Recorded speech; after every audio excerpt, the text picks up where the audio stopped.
तो यहाँ पर आपको देखिए क्या कि ये आपको ऐसे है पार्ट 4 का आपके ऐसे होगा पार्ट 6 के अंतर्गत यहाँ पर हम एक आपको पहला ऐसे जो है पार्ट 6 के अंतर्गत 2018 का दूसरा ऐसे जो आपको यहाँ पर है इसको हम देखते हैं।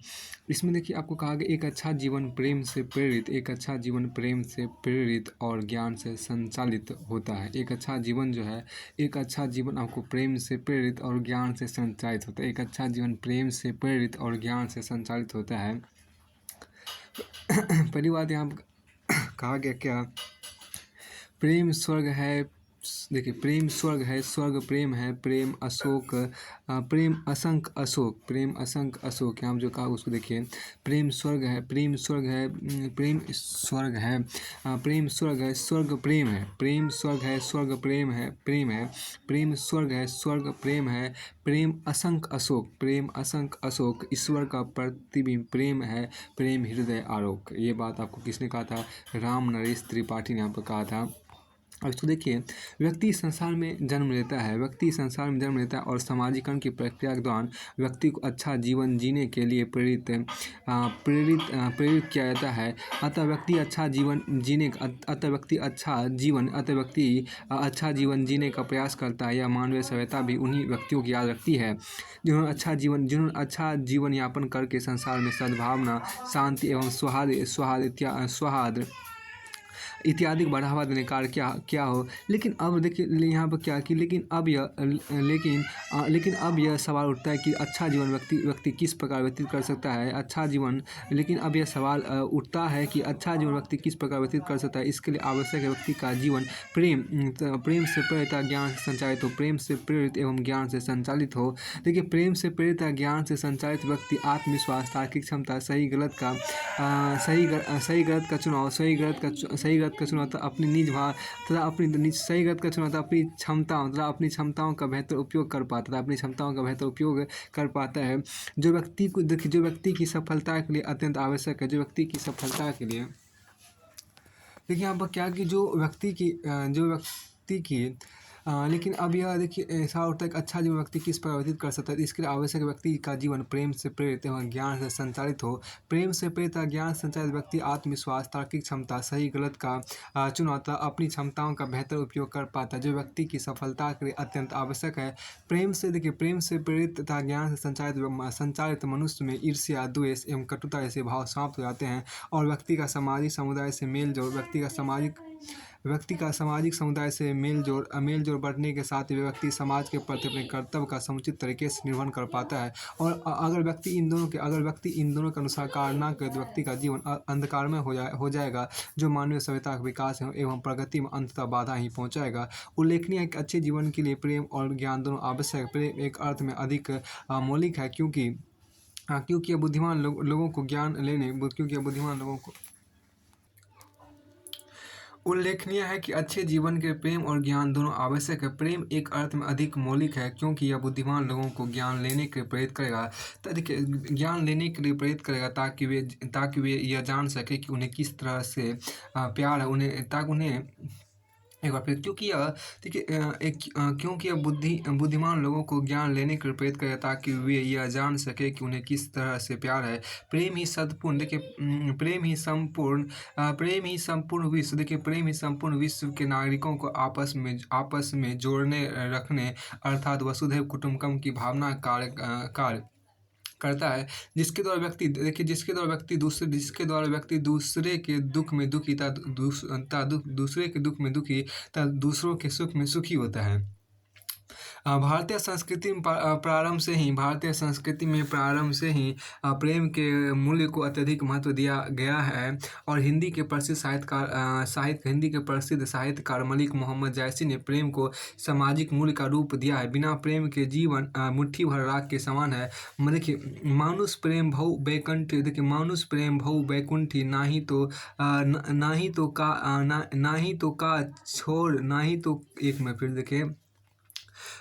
तो ना ही तो का छाड़ एक मुट्ठी, ना ही तो का छाड़ एक मुट्ठी, साथ ही ज्ञान का होना भी आवश्यक, लेकिन साथ ही ज्ञान का होना भी आवश्यक है, लेकिन साथ ही ज्ञान का होना भी आवश्यक है यदि बुद्धिमान देखिए, लेकिन साथ ही ज्ञान का होना भी आवश्यक है। यदि व्यक्ति बुद्धिमान नहीं होगा तो वह केवल उन्हीं बातों पर विश्वास करेगा जितना उसे बताया गया, और अपनी इस नैसर्गिक सद्भावना के बावजूद उसे अन्य व्यक्तियों से नुकसान पहुंच सकता है। इसके अतिरिक्त ज्ञान से संचालित होकर व्यक्ति इसके अतिरिक्त ज्ञान से संचालित होकर व्यक्ति लकीर का फकीर बनने से बचता है और विवेक के अनुसार कार्य करता है। इस संदर्भ में 20वीं सदी के प्रख्यात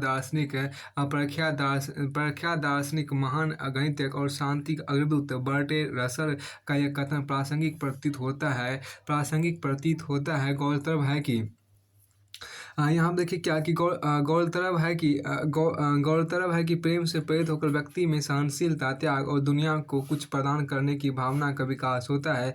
प्रेम हमारी संवेदना को इस कदर जगा देता है कि हम सारी कायनात से प्रेम करने लगते हैं।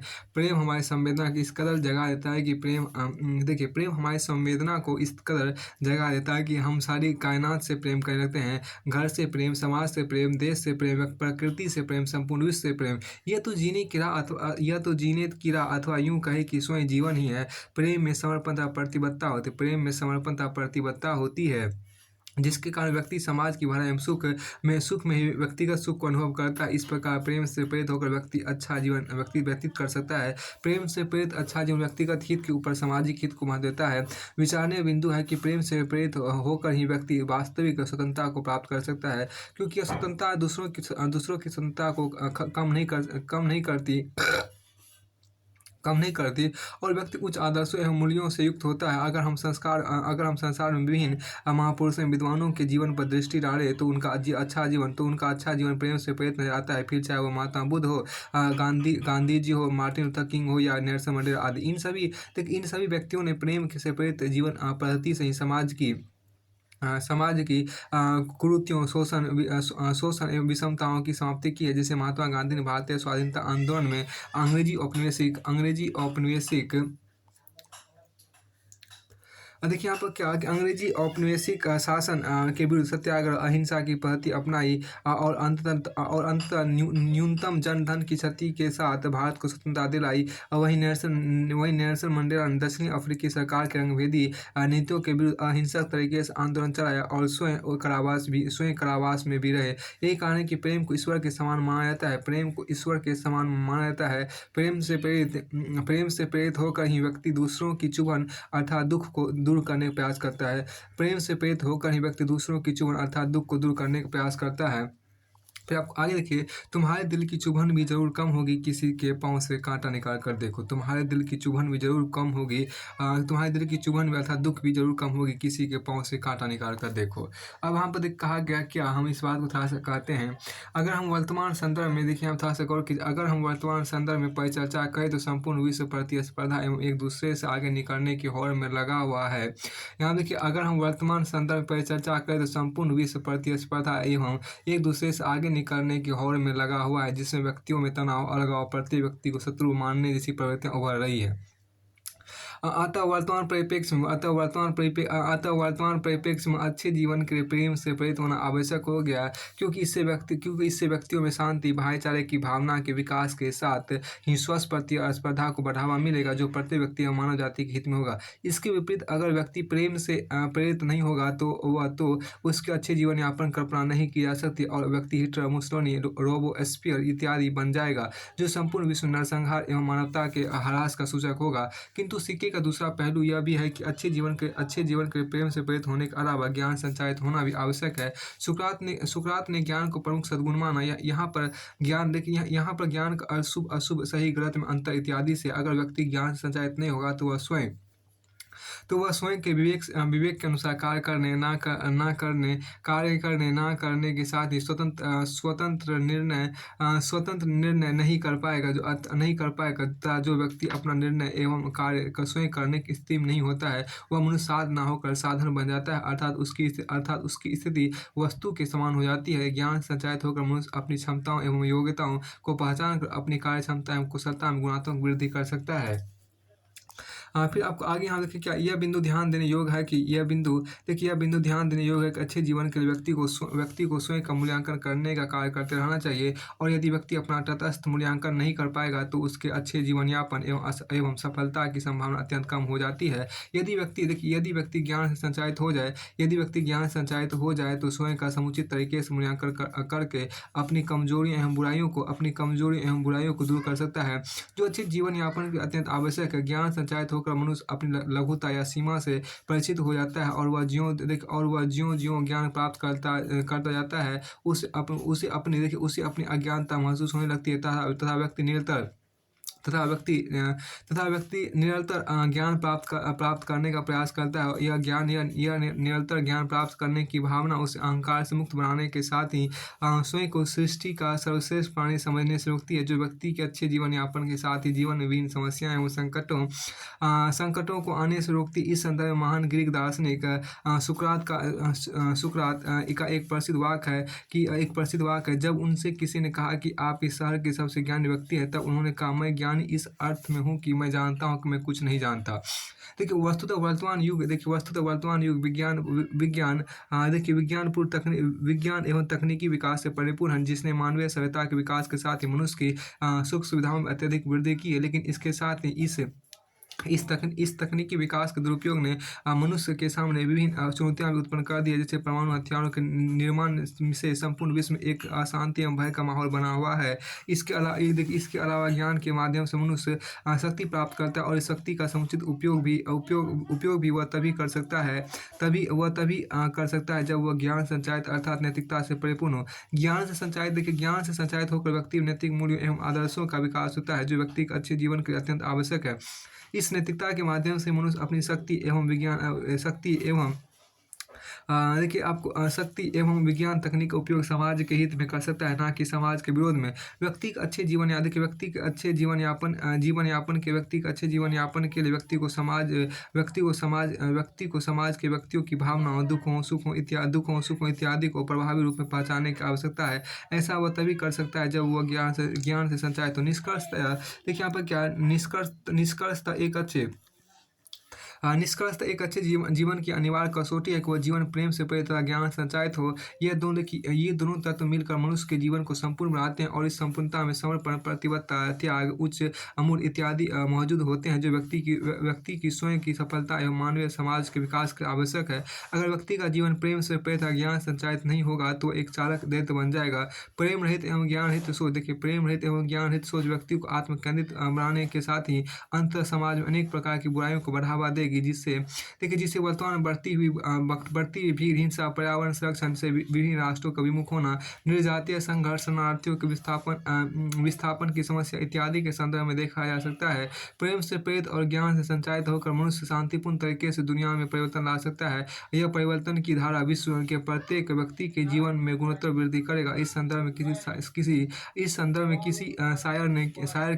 किसी शायर की ये पंक्तियां बखूबी बयान करती है। किसी की 4 दिन की जिंदगी 100 काम करती है, किसी की 4 दिन की जिंदगी 100 काम करती है, किसी की 100 बरस की जिंदगी में कुछ नहीं होता। यहाँ देखिए क्या कि यहाँ पे आप तीसरा ऐसे आपके यहाँ पर है क्या, कहीं पर गरीबी हर जगह की समृद्धि का खतरा है। तो कहीं पर गरीबी हर जगह की समृद्धि का खतरा है। अभाव एवं दरिद्रता निवारण हेतु प्रत्येक देश में उत्साह तथा साहस के साथ संघर्ष जारी किया जाना चाहिए। कहीं पर गरीबी हर जगह की समृद्धि का खतरा है। अभाव एवं दरिद्रता निवारण हेतु प्रत्येक देश में उत्साह तथा साहस के साथ संघर्ष जारी किया जाना चाहिए। अंतर्राष्ट्रीय श्रम संगठन का फिलाडेल्फिया घोषणा पत्र 10/1944 में लिखा गया ये बात था।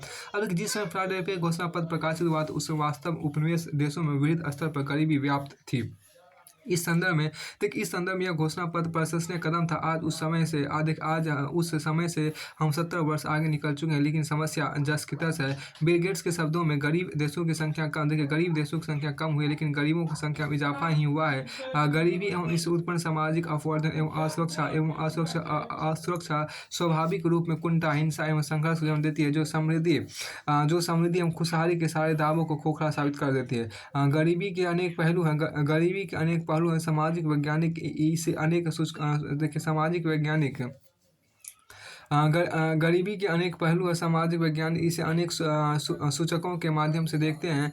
प्राय आय एवं उपभोक्ता के निम्न स्तर को गरीबी से जोड़कर देखा जाता है, लेकिन अब सामाजिक अपवर्जन और असुरक्षा पर आधारित निर्धनता का विश्लेषण समान होता जा रहा है। मोटे तौर पर सामाजिक अपवर्जन एक ऐसी प्रक्रिया है जिसके माध्यम से व्यक्ति या समूह उन सुविधाओं, लाभों और अवसरों से वंचित रहते हैं जिनका उपयोग दूसरे अच्छे से करते हैं। चिंता की बात यह है कि ऐसी वंचना हिंसक संघर्ष को जन्म दे रही है।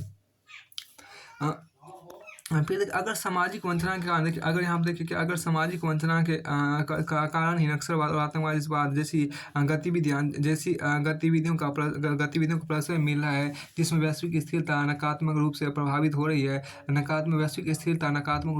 तो यह सहज रूप से समझा जा सकता है कि अस्थिर वातावरण वास्तव में समृद्धि को पोषित कर सकेगा। आतंकवाद के साए में तो आज पूरा विश्व आ चुका है। समृद्ध देश भी इस आतंक के साए में आ चुके हैं। भारत में नक्सलवाद को 1960 के दशक में पश्चिम बंगाल से हुआ था, लेकिन जब इसे गरीबी एवं असमानता से युक्त सिंचित जमीन मिली तो यह तेजी से फैला। आज इसने लाल गलियारे के रूप में एक बड़े इलाके को अपने अंदर समेट लिया है। उग्रवादी गतिविधियों का नक्सल प्रभावित इलाकों में अवसंरचनात्मक विकास अवरुद्ध हो रहा है, जिसका प्रत्यक्ष या नकारात्मक प्रभाव इन प्रदेशों की समृद्धि पर पड़ रहा है। दूसरी तरफ देखिए यहाँ पर क्या कि दूसरी तरफ गरीबी का बीमारी था। दूसरी तरफ आपको गरीबी का बीमारी था। पर्यावरण प्रदूषण से आपको समानुपातिक संबंध माना जाता है। दूसरी तरफ आपको गरीबी का बीमारी था। पर्यावरण प्रदूषण से भी समानुपातिक संबंध माना जाता है। किसी क्षेत्र की गरीब बस्तियों को डिजीज बर्डन क्षेत्र के रूप में चिन्हित किया जाता है। पर्यावरण प्रदूषण का मसला भी सीधे तौर पर गरीबी से जुड़ा है। विशेषकर वहाँ जहाँ अपनी रोजी रोटी के लिए अपने निकट के प्राकृतिक संसाधनों पर निर्भर होना व्यवस्था होती है।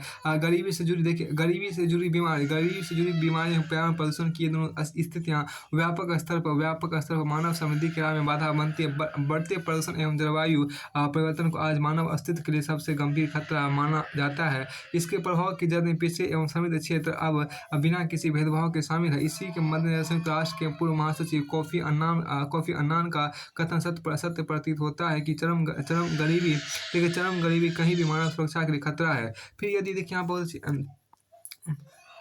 फिर आपको आगे यहाँ देखिए फिर यदि हम अर्थशास्त्र के दृष्टिकोण से देखें तो यह स्पष्ट होगा कि निर्धनता किसी समृद्ध क्षेत्र के समग्र विकास की असंभावना को कम करती है। इसका कारण यह है कि जहाँ व्यापक स्तर पर निर्धनता व्याप्त होती है वहाँ प्रति व्यक्ति आय एवं उपभोग का स्तर निम्न होने के कारण मांग का पर्याप्त सृजन नहीं हो पाता। उदाहरण स्वरूप हम मान लें कि महाराष्ट्र राज्य औद्योगिक दृष्टि से विकसित है, लेकिन तो उसके उद्योगों को भी तो खपत के लिए एक बाजार चाहिए, लेकिन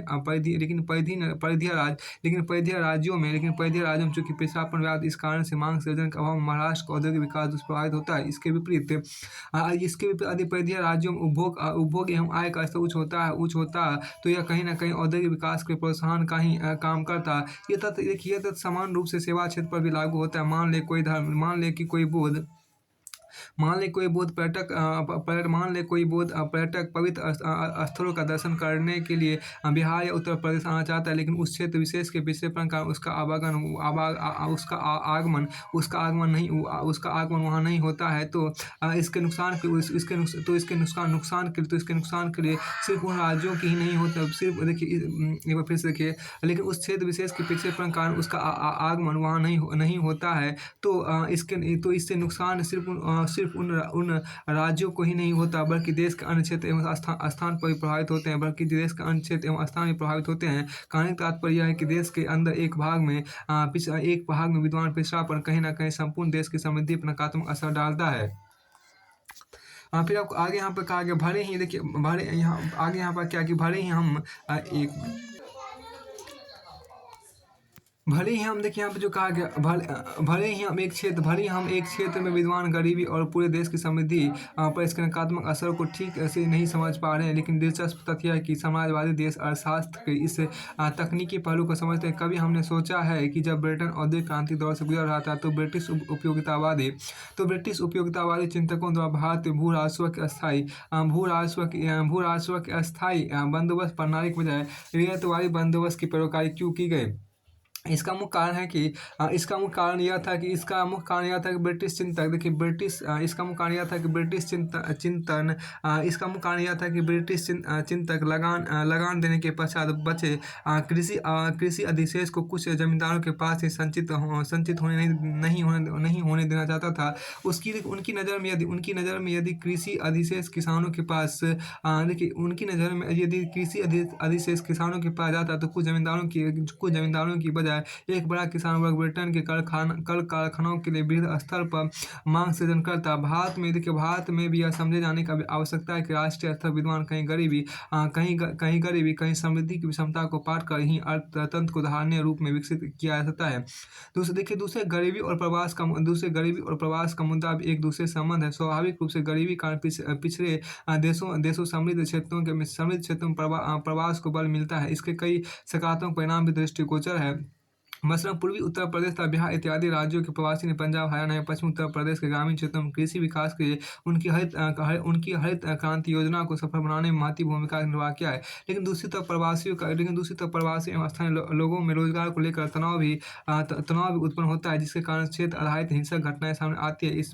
इससे महानगरों में गंदी बस्तियों की संख्या में भी आपको इजाफा हुआ। इस प्रकार समृद्ध क्षेत्रों के नगरों की धारणता बनाए रखने के लिए भी निर्धनता निवारण आवश्यक है। क्योंकि यदि एक क्षेत्र निर्धनता व्याप्त है तो यह दूसरे क्षेत्र की समृद्धि की उत्तरोत्तर बढ़ोतरी की संभावना को कम करती है। भले ही दूसरा क्षेत्र समृद्ध ही क्यों ना हो, विडंबना तो यह है कि राष्ट्रीय स्तर पर व्याप्त निर्धनता समृद्धि एवं शांति के साथ साथ एकता एवं अखंडता पर भी चोट करती है। मतलब पश्चिमी उत्तर प्रदेश के लोगों की यह शिकायत रहती है कि उनके द्वारा चुकाए गए कर से संचित राजस्व का खर्च उन पर ना होकर बुंदेलखंड के लोगों पर क्यों हो रहा है। फलतः पिछड़े और समृद्ध क्षेत्रों के बीच आर्थिक विषमता एक तनावपूर्ण वातावरण उत्पन्न करती है। इस स्थिति में विभिन्न क्षेत्रों के लोगों के बीच आत्मीयता एवं मेल मिलाप की भावना के बजाय घृणा एवं अलगाव के बोध का अधिक संप्रेषण होता है। अब महत्वपूर्ण सवाल यह है कि आखिर किस प्रकार गरीबी को पाट कर सर्वत्र समृद्धि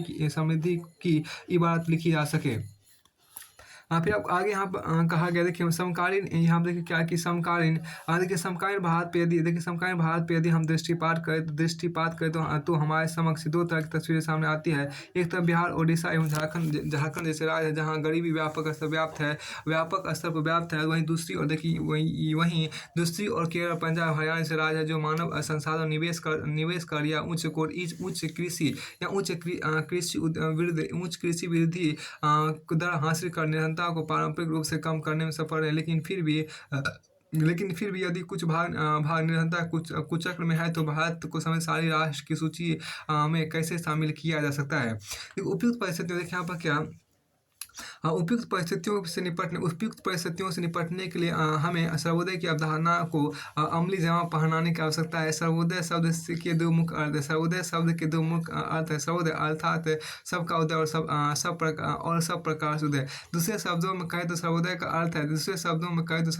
अर्थ है अंतिम जनों का भी उदय और कुछ क्षेत्रों की वजह संपूर्ण क्षेत्रों का उदय। तो अंतिम जनों का उदय ही हमारी समृद्धि की धारणा हमारी समृद्धि को धारणीयता प्रदान कर सकता है। पूर्व अमेरिकी राष्ट्रपति फ्रैंकलिन डी रूजवेल्ट के शब्दों में कहें तो हमारी प्रगति की कसौटी इसमें नहीं कि हम उन लोगों को समृद्ध बनाएं जो कि पहले से ही समृद्ध हैं, बल्कि इसमें है कि जिनके पास अति अल्प साधन है क्या हम उन्हें पर्याप्त मात्रा में साधन उपलब्ध करवा पाते हैं। ऐसे में हमें सर्वोदय की सफलता के लिए ही प्रयासरत होना चाहिए। इसकी सफलता के साथ ही कहीं पर भी गरीबी नहीं रहेगी और हम कह सकेंगे कहीं पर भी गरीबी नहीं, इसलिए हर जगह समृद्धि को कोई खतरा नहीं। ऐसी संकल्पना हमारे उपनिषद में भी की गई है। ओम सर्व भवन्तु सुखिन। ओम सर्वभवन्तु सुखिन। देखिए ओम सर्वभवन्तु सुखिन, सर्व सन्तु निरामया, सर्व भरदानि सर्व भरदानि, देखिए सर्व भरदानि पश्यन्तु, सर्व भरदानि पश्यन्तु, सर्व भरदानि पश्यन्तु, माँ कशित, देखिए माँ कशित दुख भाग भाग भवेत्। यहाँ देखिए क्या है कि ओम सर्वभवन्तु सुखिन, देखिए ओम सर्वभवन्तु सुखिन। देखिए यहाँ पर क्या है कि ओम सर्वभवन्तु सुखिन, ओम सर्वभवन्तु सुखिन, ओम सर्वभवन्तु सुखिन, सर्व सन्तु निरामया, ओम सर्वभवन्तु सुखिन, ओम सर्वभवन्तु सुखिन, सर्व सन्तु निरामया, सर्व भरदानि पश्यन्तु, सर्व भरदानि पश्यन्तु, माँ कशित दुख भाग भवेत्। देखिए ओम सर्व सन्तु सुखिन, ओम सर्व भवन्तु सुखिन, ओम सर्व भवन्तु सुखिन, सर्व सन्तु निरामया, सर्व भरदानि, देखिए सर्व भरदानि पश्यन्तु, सर्व भरदानि पश्यन्तु, माँ कसिचत दुख भाग भवेत्, माँ कसिचत दुख भाग भवेत्। अब आगे यहाँ पर कहा गया, देखिए भारत के सीमा विवाद का प्रबंधन, देखिए भारत के सीमा विवाद का प्रबंधन एक जटिल कार्य है, भारत के सीमा विवाद का प्रबंधन एक जटिल कार्य है। अब चौथा ऐसे यहाँ पर है, देखिए हम अपने मित्र बदल सकते हैं लेकिन पड़ोसी नहीं, हम अपने मित्र बदल सकते हैं लेकिन पड़ोसी नहीं। देखिए भारत के पूर्व प्रधानमंत्री स्वर्गीय अटल बिहारी वाजपेयी का ये कथन उल्लेखनीय है। ये कथन आपको भारतीय सीमाओं की जटिल स्थिति तथा इस जटिलता के निराकरण करने की अपरिहार्यता को परिलक्षित करता है। भारत को स्वतंत्रता विभाजन की शर्तों प्राप्त हुई। विभाजन के समय ऐसी रियासतों की अनिश्चितता के चलते स्पष्ट सीमा निर्धारित न होने के कारण भारत के पहले सीमा विवाद का जन्म हुआ। भारत के पहले सीमा विवाद का जन्म हुआ था। उसके बाद से अब तक लगभग सभी पड़ोसी देशों के साथ अलग अलग स्तरों पर हमारे सीमा विवाद चल रहे हैं और अभी तक इन विवादों के निराकरण की दिशा में बहुत उल्लेखनीय सफलता प्राप्त नहीं हो सकी है। देखिए ध्यातव्य है कि जब तक सीमा विवाद का हल नहीं किया निकलता तब तक संबंध देशों का अधिकाधिक ध्यान सीमाओं की सुरक्षा करने तथा किसी भी समय संघर्ष की आशंका के चलते सैन्य तैयारों में ही लगा रहता है। साथ ही देखिए यहाँ पर क्या कि साथ ही वहाँ की सरकारों के स्तर पर ही नहीं अपितु सामान्य लोगों का स्तर पर भी तनाव बना रहता है। इन विवादों के प्रबंधन एवं निदान के मार्ग तलाशने में देखिए इन विवादों के प्रबंधन एवं निदान के मार्ग तलाशने में भारत द्वारा कई प्रयास किए गए परंतु अभी तक कोई उल्लेखनीय सफलता प्राप्त न हो सकने का प्रमुख कारण इन विवादों में से प्रत्येक की विशिष्ट प्रकृति है, जिससे कि हर समस्या को विशिष्ट रूप से सुलझाने की आवश्यकता है, जिससे कि हर समस्या को विशिष्ट रूप से सुलझाने की आवश्यकता होती है। देखिए आपको आगे यहाँ पर कहा गया भारत की अपने, देखिए आपको क्या कि भारत को अपना पहला सीमा विवाद स्वतंत्रता के तुरंत बाद पाकिस्तान के साथ देखने को मिला। अंग्रेजों ने स्वतंत्रता प्रदान करने के समय उनके प्रत्यक्ष नियंत्रण के भूभाग को दोनों राष्ट्रों के मध्य विभाजित कर देता देशी रियासतों को दोनों देशों में से एक में विलय करने का विकल्प दिया। कश्मीर के तत्कालीन राजा अनिश्चय की स्थिति में थे। इसी दौरान पाकिस्तानी सेना ने कबायलियों के भेष में आक्रमण कर दिया। राजा को भारत से मदद मांगने विलय पत्र पर हस्ताक्षर करने तथा भारतीय सेना द्वारा कश्मीर पर नियंत्रण स्थापित करने की प्रक्रिया में पाकिस्तानी सेना द्वारा कश्मीर के एक बड़े भाग पर अधिकार कर लिया गया। भारत ने इस समस्या के समाधान के लिए संयुक्त राष्ट्र संघ की सहायता मांगी, क्योंकि यहाँ देखिए आपको क्या कि इसी दौरान पाकिस्तानी सेना ने कबायलियों के भेष में आक्रमण कर राजा को मदद मांगने विलय पत्र पर हस्ताक्षर करता भारतीय सेना द्वारा आपको कश्मीर पर नियंत्रण स्थापित करने की प्रक्रिया में पाकिस्तानी सेना द्वारा कश्मीर के एक बड़े भाग पर अधिकार कर लिया गया। देखिए भारत ने इस समस्या के समाधान हेतु समस्या के समाधान के लिए संयुक्त राष्ट्र संघ की सहायता मांगी, क्योंकि एक नव स्वतंत्र राष्ट्र के लिए युद्ध वाहनीय नहीं था। यूएन द्वारा संघर्ष विराम की घोषणा कर देने के बाद विवाद सुलझाने के कई प्रयास किए गए परंतु समाधान नहीं निकल सका। अंततः 1972 में शिमला समझौते की शर्तों के तहत दोनों राष्ट्रों ने सभी विवादों को द्विपक्षीय स्तर पर ही हल करने का निर्णय लिया। दोनों राष्ट्र कश्मीर के मुद्दे पर 3 युद्ध लड़ चुके हैं, किंतु इस विवाद का स्थायी समाधान अब तक नहीं निकल सका है। कश्मीर भारत देखिए कश्मीर यहाँ पे कश्मीर भारत पाक सीमा विवादों में सबसे प्रमुख रहा है। कश्मीर भारत पाक सीमा विवादों में सबसे प्रमुख रहा है, परंतु कश्मीर के अतीत काराकोरम श्रृंखला स्थित सियाचिन ग्लेशियर के संबंध में भी दोनों देश विवादों की स्थिति में रहे हैं। इस विवाद का मूल कारण सीमांकन प्रक्रिया की अस्पष्टता रही है तथा भारत ने 13 अप्रैल 1984 को ऑपरेशन मेघदूत के माध्यम से ग्लेशियर पर अपना नियंत्रण स्थापित कर लिया। उसके बाद से ही सियाचिन विश्व का सबसे ऊंचा युद्ध क्षेत्र बना हुआ है। कक्स के रण में स्थित सर क्रीक नामक दलदली भूमि को लेकर दोनों देशों के मध्य सीमा विवादों का कोई ठोस हल नहीं निकल सका है। भारत के दूसरे प्रमुख पड़ोसी देश चीन के साथ भी सीमा विवाद अस्तित्व में है।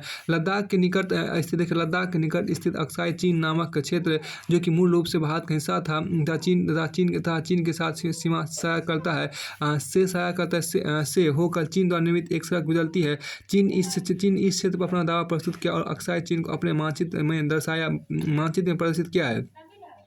देखिए भारत द्वारा यहाँ देखिए क्या कि भारत द्वारा विरोध दर्ज कराए जाने के बावजूद चीन ने इसे दरकिनार करते 1962 में भारत के विरुद्ध युद्ध छेड़ दिया था। अक्साई चीन क्षेत्र को अपने कब्जे में ले लिया। अभी तक यह चीन के कब्जे में। इसके साथ साथ मैकमोहन रेखा को चीन द्वारा मान्यता प्रदान न किया जाना, हाल ही में चर्चित डोकलाम संघर्ष आदि ऐसे प्रमुख मुद्दे रहे हैं जो भारत एवं चीन के मध्य सीमा विवाद को बढ़ाते रहे हैं। सच तो देखिए यहाँ पर कि सच तो यह है कि अभी तक इन विवादों की प्रकृति में बहुत बदलाव नहीं आया है।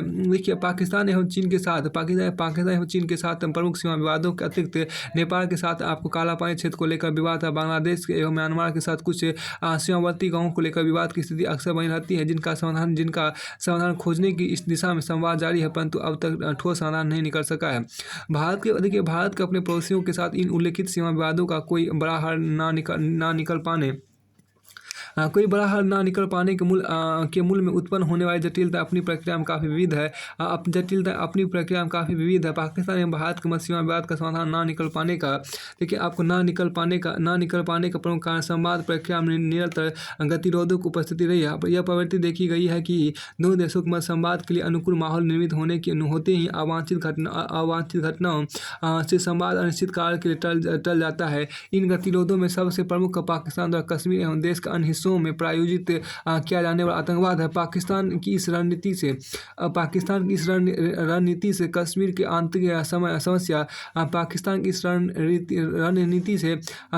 आंतरिक समस्या एवं भारत की आंतरिक सुरक्षा पर प्रतिकूल प्रभाव पड़ता है। भारत की यह स्पष्ट नीति है कि भारत की स्पष्ट नीति है कि जब तक पाकिस्तान आतंकवाद प्रायोजित करने पर रोक नहीं लगाता तब तक उसके साथ बातचीत नहीं की जा सकती। आतंकवाद की समस्या के अतिरिक्त भारत को पाकिस्तान के साथ संवाद स्थापित करने में एक समस्या यह भी आती है कि पाकिस्तानी राजव्यवस्था के जटिल स्वरूप के चलते भारत की समस्या दुविधा रहती है कि जिस तंत्र के साथ संवाद किया जाता है क्या वह विवादों के समाधान की दिशा में दबाव ही कर निर्णय लेने की स्थिति में है या नहीं। इसके साथ ही समय तक पाकिस्तान की निर्वाचित सरकार को किसी अस्थायी समाधान के प्रस्तुतिकरण की स्थिति में नहीं देखा जाता। चीन एवं भारत के मध्य सीमा विवाद के समाधान की राह में प्रमुख जटिलता चीन की आक्रामक नीति है। वार्ताओं के दौर में यह देखा गया कि चीन द्वारा भारतीय क्षेत्रों को भी चीन के मानचित्र में प्रदर्शित कर दिया जाता है, जिससे कि संवाद प्रक्रिया प्रभाव पड़ता है। इसके अतिरिक्त भारत एवं चीन के मध्य विवादित क्षेत्रों की व्याख्या दोनों देशों द्वारा अलग अलग की जाती है तथा चीन का इस संदर्भ में भी आक्रामकता से अपना पक्ष रखना संवाद की उपयोगिता पर प्रश्न खड़े करता है। सीमा विवाद को हल करने के 2003 में दोनों देशों ने विशेष प्रतिनिधि तंत्र स्पेशल रिप्रेजेंटेटिव मैकेनिज्म के रूप में एक संवाद तंत्र की स्थापना की थी, जिसकी 20 से अधिक दौरों की चर्चाएं अब तक हो चुकी हैं, परंतु विवाद हल करने की दिशा में यथोचित प्रगति नहीं हो पाई। नेपाल एवं भारत के किसी भी संवाद के दौरान नेपाल को महसूस होता है कि भारत बिग ब्रदर सिंड्रोम के चलते उससे अपनी बात मनवाने का प्रयास कर रहा है। निरंतर बढ़ते अविश्वास के भाव के चलते हर प्रकार का समाज जिसमें सीमा विवाद भी शामिल है प्रभावित होता है। भारत बांग्लादेश की सीमा विश्व की सबसे लंबी अस्थायी सीमाओं में से एक है एवं इस स्थान को भौगोलिक जटिलता के चलते 100% बाड़बंदी नहीं हो पाई है कि कमोबेश यही समस्या भारत एवं म्यांमार की सीमा पर भी देखी जाती है। इन दोनों ही स्थानों पर सीमा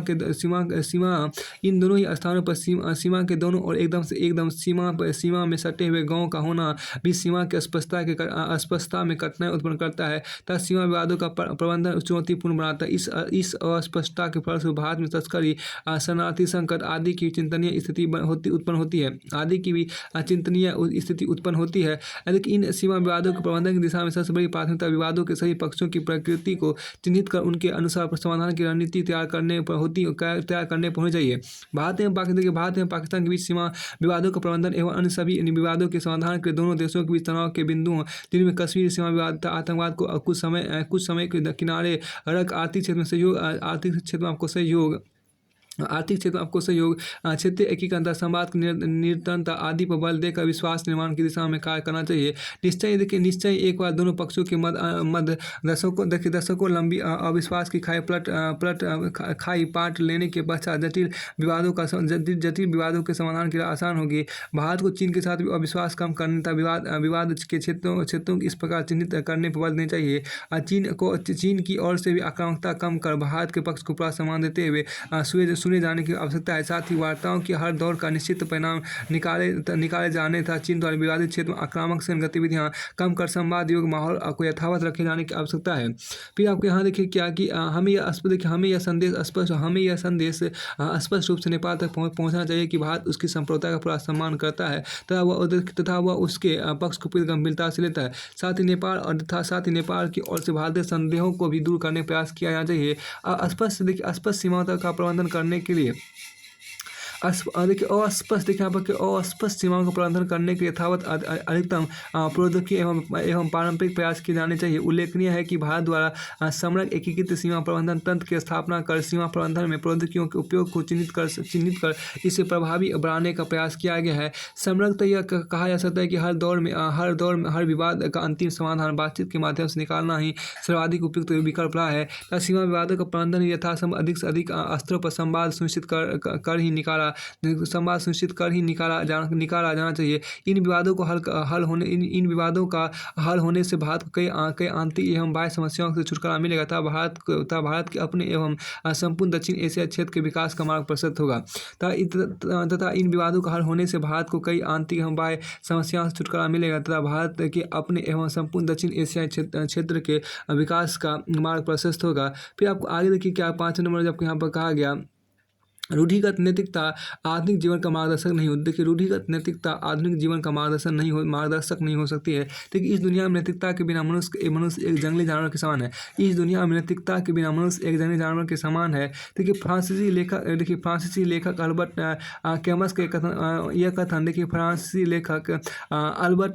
कैमस के यह कथन मानवीय समाज में नैतिकता के महत्व को दर्शाता है। वस्तुतः नैतिकता के कारण ही किसी मनुष्य का व्यवहार मानवीय हो पाता है। अगर संसार से नैतिकता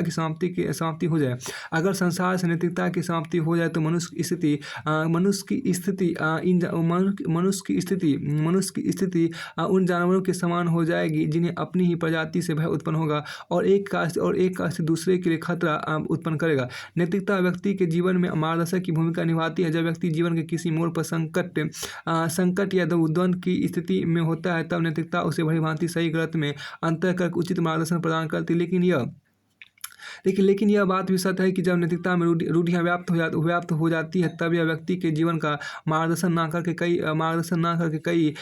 कई व्यक्तियों और समुदायों के शोषण एवं अत्याचार का आधार बन जाती है जो अंत व्यक्तियों के अधिकार एवं गरिमा का उल्लंघन करती है। उपयुक्त विषय वस्तु के संदर्भित पक्षों पर चर्चा करने से पूर्व हम रूढ़िगत नैतिकता, आधुनिक नैतिकता इत्यादि पक्षों को संक्षेप में समझने का प्रयास करेंगे। वस्तुतः नैतिकता को उन नैतिक सिद्धांत एवं मूल्यों के रूप में परिभाषित किया जाता है जो अच्छे और बुरे तथा सही और गलत मानकों का वर्णन करते हैं। नैतिकता वह सामाजिक व्यवस्था जो किसी समाज के सदस्यों के लिए मूल्यों और आचरण के प्रतिमानों को निर्धारित करती है और प्रयास करती है कि समाज के सदस्यों का व्यवहार उसी के अनुसार विनियमित हो। हर समाज तत्कालीन समय में अपनी जरूरतों के अनुसार मूल्य एवं सिद्धांतों का निर्माण करता है। हालांकि उन्हें देखिए हालांकि उन्हें पीढ़ी दर पीढ़ी बिना मूल्यांकन आगे नहीं बढ़ाया जाना चाहिए, क्योंकि एक समय पश्चात पुराने पड़ गए मूल्यों एवं सिद्धांतों की समाज में कोई जरूरत नहीं रह जाती। इसके बावजूद इन मूल्यों एवं सिद्धांतों व्यवस्था को मानव समाज नैतिक व्यवहार के लिए आवश्यक माना जाता है, तब वे रूढ़िगत नैतिकता का रूप धारण कर लेते हैं। जिससे प्राचीन काल में पशुओं की बलि की प्रथा शायद इससे चलाई गई थी कि उनकी संख्या को नियंत्रित किया जा सके, किंतु वर्तमान में धार्मिक पर्व के नाम पर उनकी बलि देना निश्चित रूप से रूढ़िवादी नैतिकता को दर्शाता है। ध्यातव्य है कि आधुनिकता एक सोच है, एक विचार है जो व्यक्ति को इस दुनिया के प्रति अधिक जागरूक एवं मानवीय दृष्टिकोण से जीने का सही मार्ग दिखाती बहुत अच्छी जानकारी। देखिए आधुनिकता मॉडर्निटी एक सोच है, एक विचार है जो व्यक्ति को इस दुनिया के प्रति अधिक जागरूक एवं मानवीय दृष्टिकोण से जीने का सही मार्ग दिखाती है। अतः आधुनिक जीवन में प्राचीन रूढ़िवादी परंपराओं को त्याग कर स्वतंत्रता, समानता एवं बंधुत्व जैसे मूल्यों को महत्व प्रदान किया जाना चाहिए। देखिए यहाँ पर क्या कि अब यह सवाल उठाना लाजमी है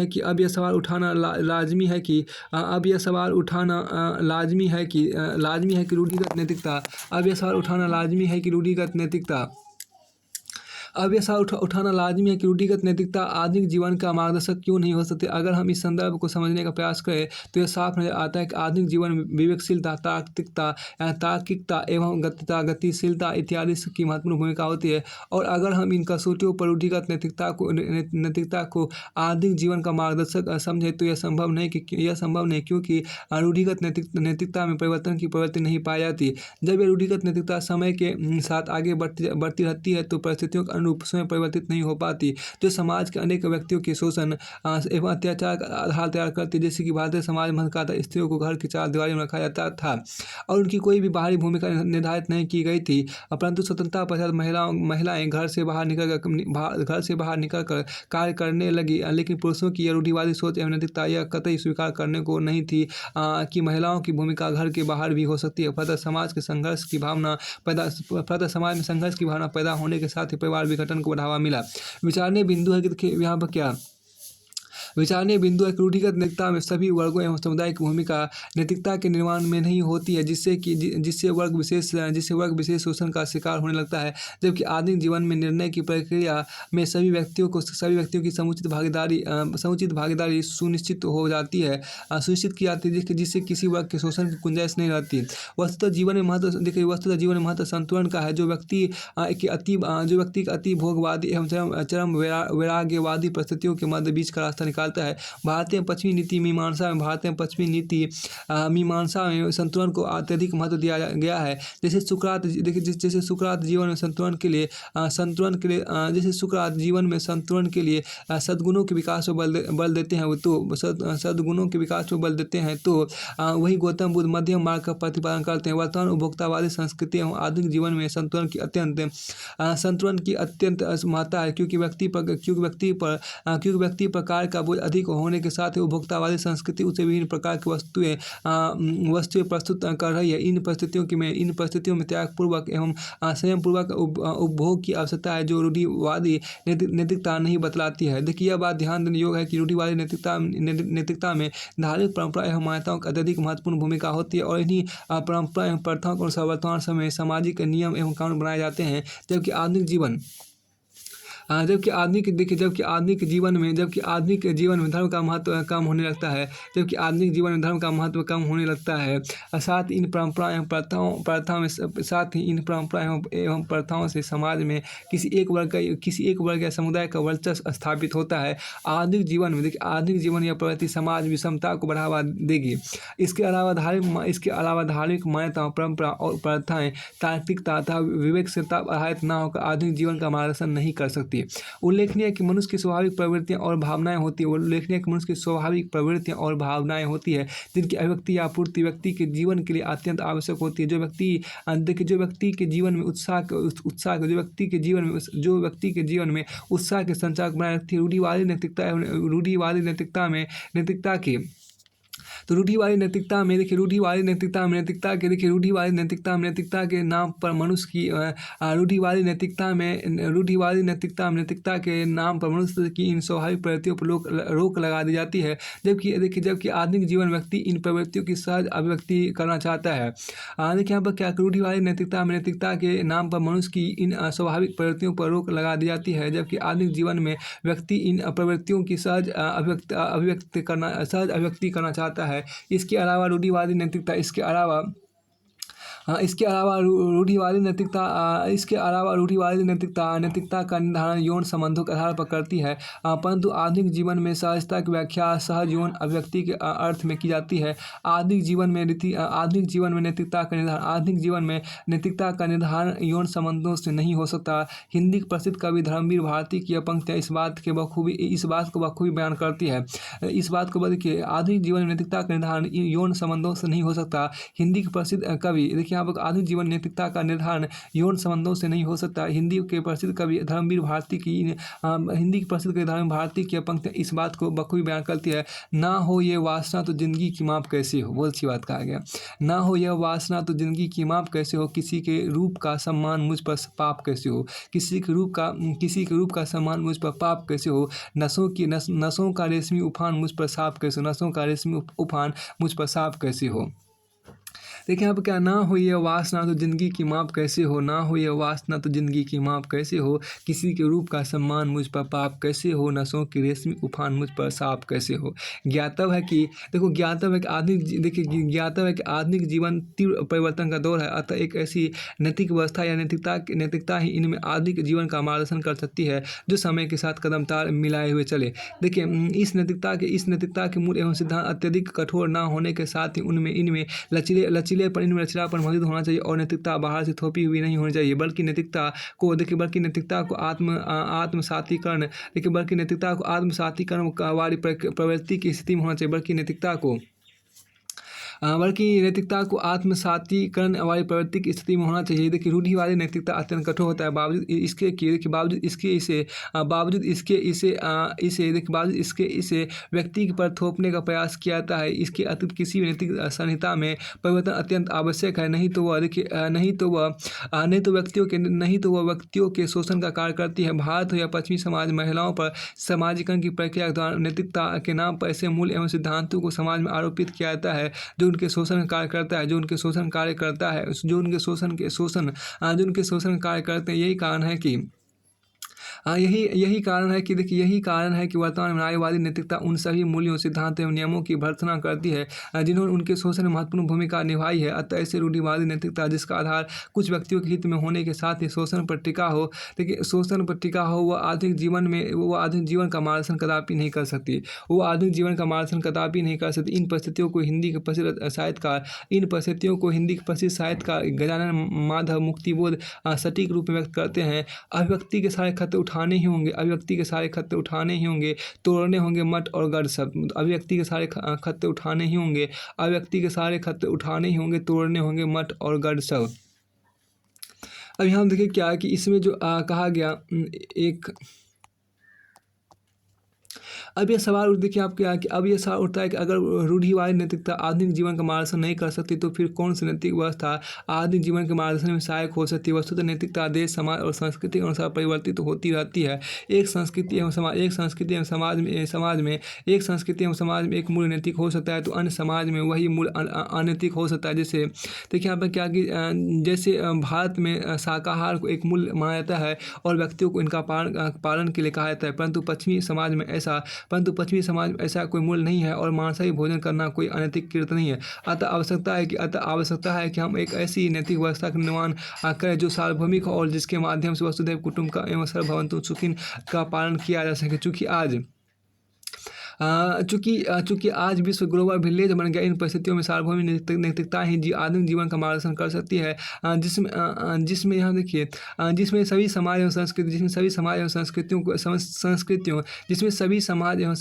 से अच्छे मूल्य एवं सिद्धांतों को लेने के साथ ही रूढ़िवादी मूल्यों एवं नियमों का त्याग किया जाए। इस नैतिकता में सभी व्यक्तियों की भागीदारी आवश्यक है। साथ ही नैतिक संहिता में समय व्यक्तियों के साथ ही इस नैतिकता में सभी व्यक्तियों की भागीदारी आवश्यक है। साथ ही नैतिक संहिता में समय समय व्यक्तियों के साथ ही संपूर्ण समाज के उचित विकास और प्रगति के नैतिकता को निरंतर परिभाषित एवं परिवर्तित करने के अलावा प्रगतिशील बनाने का प्रयास करना चाहिए। निष्कर्षतः नैतिकता व्यक्ति की स्वतंत्रता का हनन करने, शोषण करने एवं व्यक्ति अपनी मूल प्रवृत्तियों के अनुरूप कार्य ही ना कर सके इत्यादि इन सभी का आधार ना बने। इसके लिए आवश्यक है कि नैतिकता का मूल्यांकन समय समय पर किया जा सके, जिससे वह रूढ़िवादी नैतिकता में परिवर्तित ना हो। रूढ़िवादी नैतिकता आधुनिक जीवन की समृद्धि एवं विकास पर रोक लगाने का कार्य करने के साथ ही समाज में कटुता, द्वेष इत्यादि बढ़ावा देगी। आधुनिक जीवन की विभिन्न समस्याओं जैसे पर्यावरणीय समस्या, नैतिक मूल्यों का ह्रास, समाज में बढ़ती विषमता, निर्जातीय संघर्ष इत्यादि के समाधान में रूढ़िवादी नैतिकता मार्गदर्शक कार्य कदापि नहीं कर सकती। अतः नैतिक व्यवस्था भीतर से अनैतिक न बने और आधुनिक जीवन का मार्गदर्शन कर सके। इसके लिए जरूरी है कि समाज के विकसित लोग चर्चा और विमर्श की संस्कृति को बढ़ाएं, उसमें सभी वर्गों की भागीदारी हो एवं मानव अपनी स्वाभाविक प्रवृत्तियों की सहज अभिव्यक्ति करने के साथ ही आधुनिक जीवन के साथ कदम ताल मिलाते हुए चले। हाँ, देखिए यहाँ पर क्या अतीत मानवीय चेतना तथा मूल्यों का अस्थायी आयाम। अगर आपको ऐसे यहाँ पर है कि अतीत मानवीय चेतना तथा मूल्यों का अस्थायी आयाम है। अतीत मानवीय चेतना तथा मूल्यों का अस्थायी आयाम है। अतीत मानवीय चेतना तथा मूल्यों का अस्थायी आयाम है। जय हो खोलो अजीर द्वार। देखिए जय हो खोलो अजीर द्वार। जय हो खोलो अजीर द्वार मेरे अतीत ओ अभिमानी, बाहर खड़े लिए नारी जान। सॉरी, जय हो खोलो अजीर द्वार। जय हो खोल अजीर द्वार मेरे अतीत ओ अभिमानी, बाहर खड़ी लिए नीराजन, बाहर खड़ी लिए नीराजन, कब से भावों की रानी। कब से भाव, देखिए आपका एक इसमें जो निबंध आपको वहाँ है क्या, अतीत मानवीय चेतना तथा मूल्यों का अस्थायी आयाम है। देखिए जय हो खोलो अजीर द्वार मेरे अतीत ओ अभिमानी, बाहर खड़े लिए नीराजन, कब से भावों की रानी। देखिए यदि मनुष्य की चेतना अपने अतीत से स्वतंत्र और भविष्य से स्वायत्त होती तो उसका परिवेशगत बोध भी सही तथा विचिन्न होता। लेकिन मनुष्य में प्रतिस्मरण की अद्भुत क्षमता होती है और वह भूत, वर्तमान और भविष्य त्रिकाल में जीने की कला जानता है। पशुओं की तरह वह अतीत से मुक्त तथा भविष्य निरापद नहीं होता।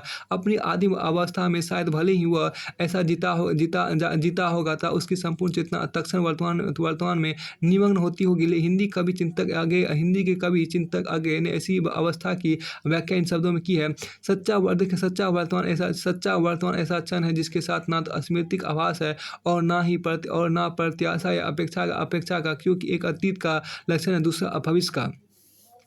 सच्चा वर्तमान ऐसा क्षण है जिसके साथ ना तो स्मृतिक आभास है और ना प्रत्याशा या अपेक्षा का, क्योंकि एक अतीत का लक्षण है दूसरा भविष्य का। सौभाग्यवश अथवा दुर्भाग्यवश एक समान मनुष्य चेतना, सौभाग्यवश अथवा दुर्भाग्यवश एक समान मनुष्य चेतना की इस आधार पर नहीं जीता।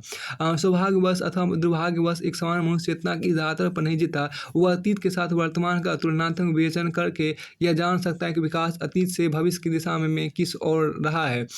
मानव की देखिए यहाँ पर क्या मानव की चेतना भौतिक तथा सामाजिक जीवन से जुड़कर ही सक्रिय होती है, ताकि किसी समाज का अतीत इतिहास की श्रेणी में तभी आ पाता है। देखिए यहाँ पर क्या मानव की चेतना भौतिक तथा सामाजिक जीवन से जुड़कर ही सक्रिय होती है और किसी समाज का अतीत इतिहास की श्रेणी में तभी आ पाता है जब हम उसे संस्कृति सापेक्ष और मूल्यों से आबद्ध करते हैं। मानव सभ्यता के सुदृढ़ विकास के जो भी परिणाम आज हम देखते हैं, मानव सभ्यता के सुदृढ़ विकास के जो भी परिणाम हम आज देखते हैं, वे मनुष्य के प्रति स्मरण करने की इस अद्भुत क्षमता के ही परिणाम है। यह चीज़ों की अनुपस्थिति में उन्हें याद कर सकता है। वह गुजरे जमाने और उससे संबंध अनुभवों को अपनी यादों के गलियारों में एक बार फिर से जीवित कर सकता है। वह उसकी तुलना वर्तमान से कर सकता है और आने वाले कल का वह पूर्वानुमान भी कर सकता है। ऐसे में एक और जहाँ वह अतीत से सीखता है, वहीं दूसरी और भविष्य के लिए योजना बनाकर उसे कार्य रूप भी देता है। फिर आपको आगे यहाँ पर कहा गया कि एक विशिष्ट, देखिए एक विशिष्ट कालावधि, देखिए यहाँ पर क्या, एक विशिष्ट काल अवधि के अर्थबोध से युक्त अतीत शब्द अत्यंत व्यापक, और चूँकि इतिहास मोटे तौर पर उसी अतीत का ज्ञान है, तो अपने व्यापक रूप में यह भौतिक जगत से लेकर संपूर्ण प्राणी जगत से अपने, देखिए यहाँ पर क्या, तो अपने व्यापक रूप से यह भौतिक जगत से लेकर संपूर्ण प्राणी जगत से संबंधित कार्य व्यापारों का संपूर्ण ज्ञान हो जाता है। सामान्य अर्थों में संपूर्ण मानव जाति का जीवन व्यर्थ है। किसी सीमा तक मनुष्य के ऐहिक नियति का पक्ष होने के कारण उसके लिए वैसे ही अपरिहार्य है जैसे उसकी निजी पहचान के लिए स्मृति। देखिए स्मृति चेतना मनुष्य के मन और अतीत के प्रति जिज्ञासा का सजग भाव उत्पन्न करती है। मानवेतर प्राणी में यह चेतना नहीं होती, इसलिए उनका कोई इतिहास नहीं होता। बुद्धि और विवेक से संपन्न मानव मूल्य सचेतनता मूल्यान्वेषी होता है। वैचारिक परिवेश का वैशिष्ट एक व्यक्ति की प्रवृत्ति तथा विचार की जमीन पर उसे अन्य व्यक्तियों से अलग करता है, और इसी आकार अलग अलग मानव समूह तथा समाजों की संस्कृति भी अलग अलग होती है। यहीं से व्यक्ति और समाज के द्वैत का प्रश्न भी उठ खड़ा होता है। ऐसे में इतिहास न केवल समाज का बल्कि यह इन दोनों की समन्वित भूमिका से संपन्न होता है। प्रश्न है कि मानवीय चेतना से गड़े मुर्दे उखाड़ने के लिए अतीत की ओर क्यों देखती है। देखिए प्रश्न है कि मानवीय चेतना गड़े मुर्दे उखाड़ने के लिए अतीत की ओर क्यों देखती है, उसकी ओर देखने का क्या लाभ है, इसकी उपयोगिता एवं सार्थकता क्या, इसकी उपयोगिता एवं सार्थकता क्या है। यह देखिए वह तो व्यतीत हो चुका है, उसे ना तो पुनर्गठित किया जा सकता और ना ही उसमें किसी परिवर्तन की गुंजाइश है। वह शुद्ध अतीत के संदर्भ में कोई भी सार्थक बात करने से पहले यह कहना आवश्यक है कि यह दो प्रकार का होता है। देखिए मृत अतीत तथा जीवंत अतीत। देखिए मृत अतीत तथा जीवंत अतीत। देखिए मृत अतीत का अभिप्राय उस अतीत से है जो पुनर्गठित नहीं हो सकता और ना ही उसमें कोई परिवर्तन हो सकता है। इसका संबंध व्यक्ति तथा घटनाओं से आपको है। जबकि जीवंत अतीत, देखिए जबकि जीवंत अतीत किसी न किसी अर्थ में वर्तमान अपनी प्रासंगिकता बनाए रखते हुए भविष्य के प्रति उन्मुख बने रहते हैं। देखिए जीवंत अतीत का संबंध मानव समाज उन परंपरागत मूल्यों से होता है। देखिए जीवंत अतीत का संबंध मानव समाज की उन परंपरागत मूल्यों से होता है जिनसे समाज का वर्तमान एवं भविष्य निर्मित होता है। आश्चर्य नहीं कि लोक ने इतिहास को नैतिक मूल्यों के दस्तावेज उसकी व्याख्या के रूप में व्याख्यायित किया है। वहीं लाइबलीज ने इसे नैतिक सिद्धांतों पर आधारित जीवन दर्शन कहा है। अतीत, देखिए यहाँ पर क्या, अतीत वर्तमान तथा भविष्य के रूप में काल का विभाजन समग्र प्रभावमान तथा अमूर्त काल के व्यवहारिक बोध और सुविधा के लिए हुआ है। ये कारकन अपने आप में स्वतंत्र निरपेक्ष नहीं होते हैं, बल्कि अपने स्पर्श प्रस्थान बिंदुओं पर एक दूसरे से जुड़े होते हैं। इस प्रकार इनमें एक प्रकार की एकता पाई जाती है। अतीत का संबंध आपको निसंदेह पूर्व की घटनाओं जुड़ा होता है, किंतु किन्हीं अर्थों में यह वर्तमान से भी जुड़ा होता है। इस जुड़ाव को एक निरंतर संवाद के रूप में देखा जाना चाहिए। इन्हीं संदर्भों में क्रोचे ने इतिहास की समसामयिकता को प्रतिपादित किया है। समसामयिक हुए बगैर अतीत और वर्तमान के बीच संवाद नहीं हो सकता। और फिर आपको आगे हम देखिए कहा गया क्या कि स्मृति चेतना मनुष्य के मन में अतीत के प्रति जिज्ञासा का सजग भाव उत्पन्न करती है। मानवेतर प्राणी में चेतना नहीं होती, इसलिए उनका कोई इतिहास नहीं होता। बुद्धि और विवेक से संपन्न मानव मूल्य सचेतनता मूल्यान्वेषी होता है। वैचारिक परिवेश का वैशिष्ट एक व्यक्ति की प्रवृत्ति तथा विचार की जमीन पर उसे अन्य व्यक्तियों से अलग करता है, और इसी कारण अलग अलग मानव समूह तथा समाजों की संस्कृति भी अलग अलग होती है। फिर देखिए आप मनुष्य इतिहास का उत्पाद भी होता है, उत्पादक भी और उपभोक्ता भी। मनुष्य इतिहास का उत्पादक भी होता है, मनुष्य इतिहास का उत्पाद भी होता है, उत्पादक भी होता है और उपभोक्ता भी। इसी उसकी स्मृति चेतना से संबंध होकर उसकी विचार चेतना का उद्भव होता है। मानव विवेक के संरक्षण तक साचर में ही अतीत की घटना इतिहास की चेतना आकार लेती है। वह अतीतकालीन क्रियाकलापों का अध्ययन तथा मूल्यांकन निर्माता के रूप में करता है, और इन्हीं रूपों में उसकी सहज मूल्य चेतना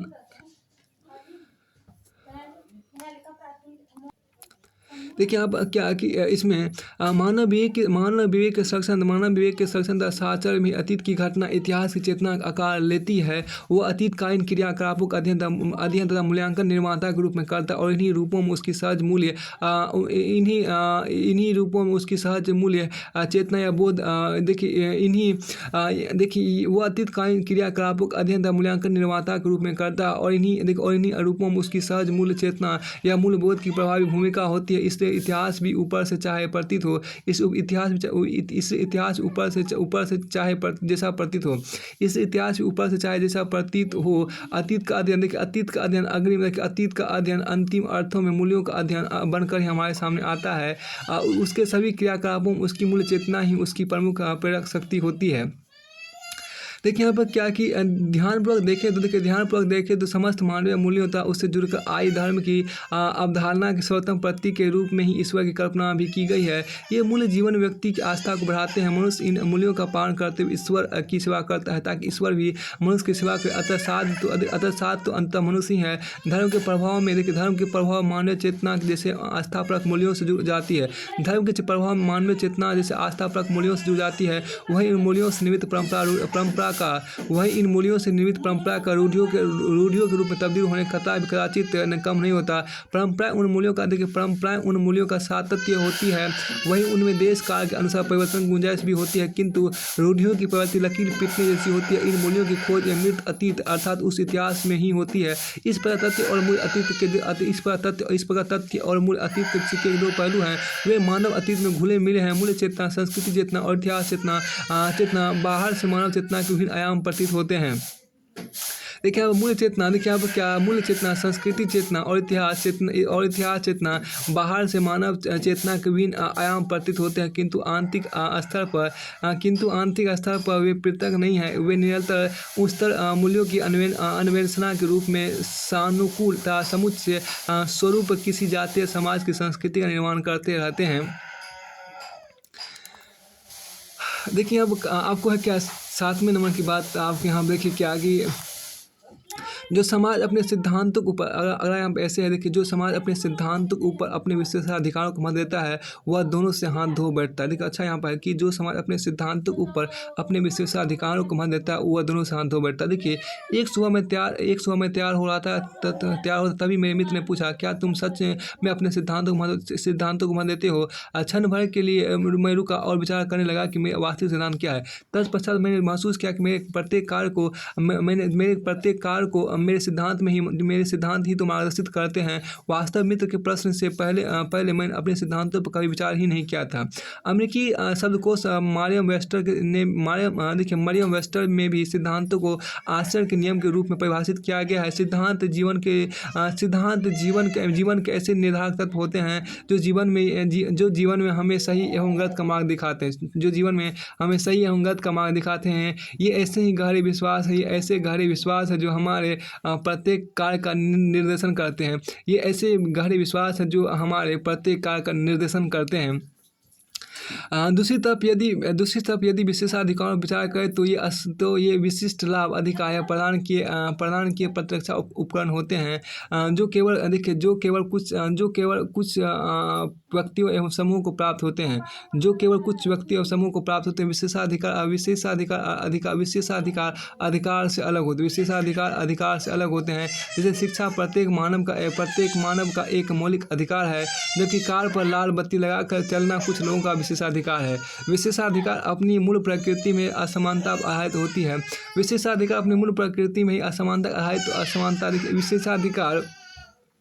यानी कि देखिए विशेषाधिकार अपनी मूल प्रकृति में ही असमानता आधारित होती है। इस संदर्भ में पंडित नेहरू कहते हैं कि असफलता केवल तभी आती है जब हम अपने आदर्श, उद्देश्य और सिद्धांत को भूल जाते हैं। यह बात छद्म लोकतांत्रिक समाज या वर्तमान से कुछ शताब्दी पहले के समाजों में व्याप्त विशेषाधिकारों के संदर्भ में स्पष्ट देखी जा सकती है। दुनिया में स्वतंत्रता, समानता, न्याय तथा बंधुत्व की स्थापना हुई अमेरिकी क्रांति, फ्रांसीसी क्रांति, रूसी क्रांति या भारत का स्वतंत्रता आंदोलन इन विशेषाधिकारों की प्रतिक्रिया में फलीभूत हुए हैं।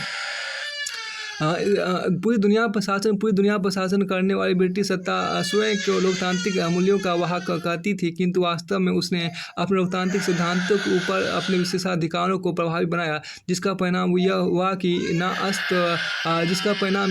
अस्त होने वाली ब्रिटिश सत्ता का सूर्य अस्त हो गया। देखिए, उपयुक्त उदाहरण के संदर्भ में मूल प्रश्न उठता है कि सिद्धांत पर विशेषाधिकारों के महत्व देने पर, देखिए सिद्धांतों पर विशेषाधिकारों को महत्व देने पर कोई समाज क्यों सिद्धांतों और विशेषाधिकारों दोनों से हाथ धो बैठता है। इस संदर्भ में जयशंकर प्रसाद कृत कामायनी की ये पंक्तियां सार्थक उत्तर देती हुई प्रतीत होती है। ज्ञान दूर कुछ क्रियाभीन है, इच्छा क्यों पूरी हो मन की। ज्ञान दूर कुछ क्रियाभीन है, इच्छा क्यों पूरी हो मन की। एक दूसरे से ना मिल सके, एक दूसरे से ना मिल सके यह विडंबना है जीवन की। एक दूसरे से मिल ना सके, देखिए ज्ञान दूर है कुछ क्रियाभीन की। ज्ञान दूर है कुछ क्रियाभीन है, इच्छा क्यों पूरी हो मन की। ज्ञान दूर है कुछ क्रियाभीन है, इच्छा क्यों पूरी हो मन की। एक दूसरे से ना मिल सके यह विडंबना है जीवन की। ज्ञान दूर है ज्ञान दूर कुछ क्रियाभीन है, कुछ क्रियाभीन है, इच्छा क्यों पूरी हो मन की। एक दूसरे से ना मिल सके यह विडंबना है जीवन की।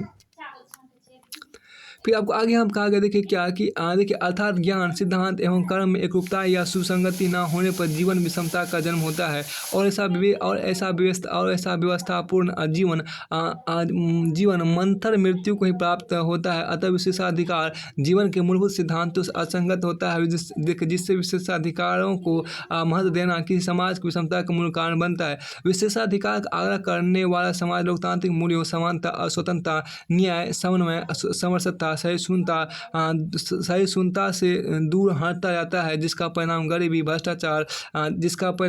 भ्रष्टाचार, संघर्ष, पर्यावरण संकट, असफलता और अंत विघटन के रूप में सामने आता है। विघटित समाज के ऐसे उदाहरण वर्तमान छद्म लोकतांत्रिक राष्ट्रों में आसानी से देखे जा सकते हैं, जिसका परिणाम इन राष्ट्रों में गृहयुद्ध, आतंकवाद, संघर्ष के रूप में सामने आता है। देखिए यहाँ पर क्या सामने आता है। निसंदेह ताकि विशेषाधिकारों को प्रश्रय देने वाला समाज न्याय के मूल से दूर हटता प्रतीत होता है तथा स्वार्थ को आगे बढ़ता है। ऐसे समाजों में लिंग, जाति, धर्म, निर्जातीयता के आधार पर असमानता दिखाई देता है, जिसका एक प्रमुख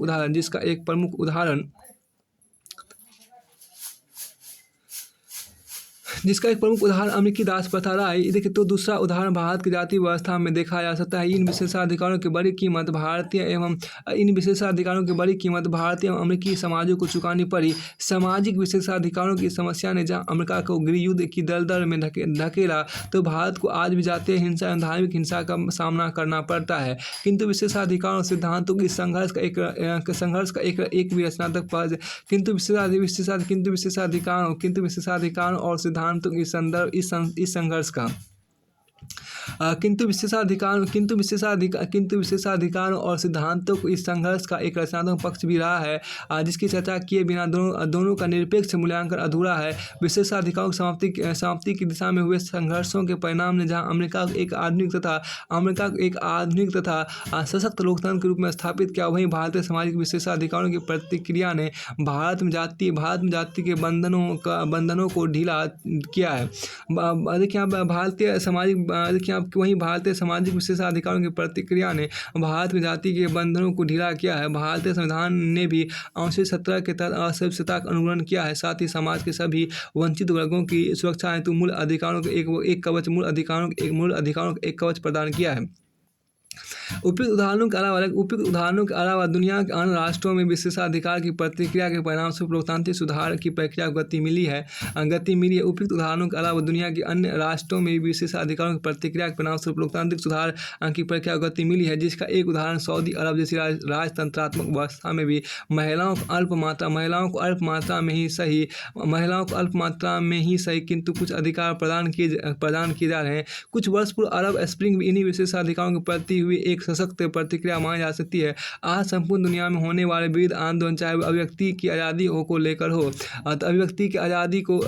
को लेकर हो, देखिए यहाँ पर क्या आज संपूर्ण दुनिया में होने वाले विविध आंदोलन, चाहे अभिव्यक्ति की आज़ादी को लेकर हो, देखिए निरपेक्षता के लिए हो, या महिलाओं के यौन उत्पीड़न के विरुद्ध हैशटैग मी टू के रूप में हो, कहीं ना कहीं विशेषाधिकारों के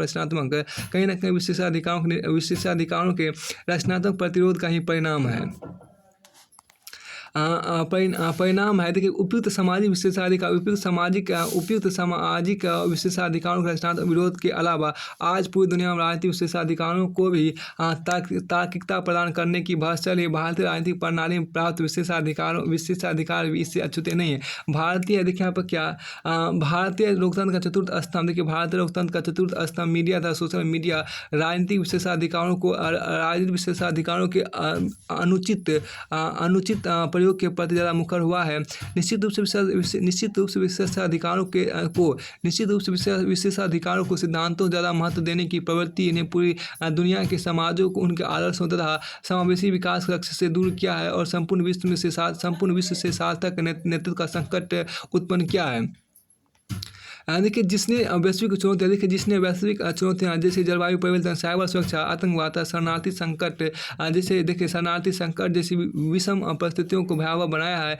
इन चुनौतियों का तार्किक समाधान सत्यनिष्ठा, ईमानदारी जैसे सिद्धांतों को धारण करने वाला नेतृत्व ही कर सकता है। इस संदर्भ में पाश्चात्य विचारक स्टीफन कॉवे का कहना है कि नैतिक शक्ति सार्वभौमिक एवं शाश्वत सिद्धांतों जैसे ईमानदारी, सत्यनिष्ठा एवं लोगों के साथ समानपूर्ण व्यवहार से उत्पन्न होती है। बहुत ही प्रासंगिक है। बहुत ही प्रासंगिक है। लोको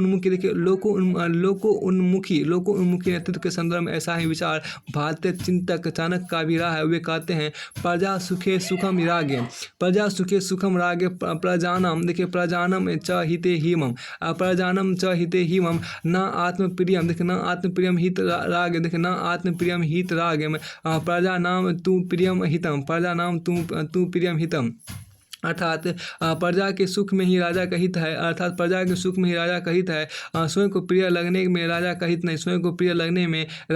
नहीं। जो कहीं ना कहीं राजनीतिक विशेषाधिकारों को तार्किक बनाने का भाव देता है।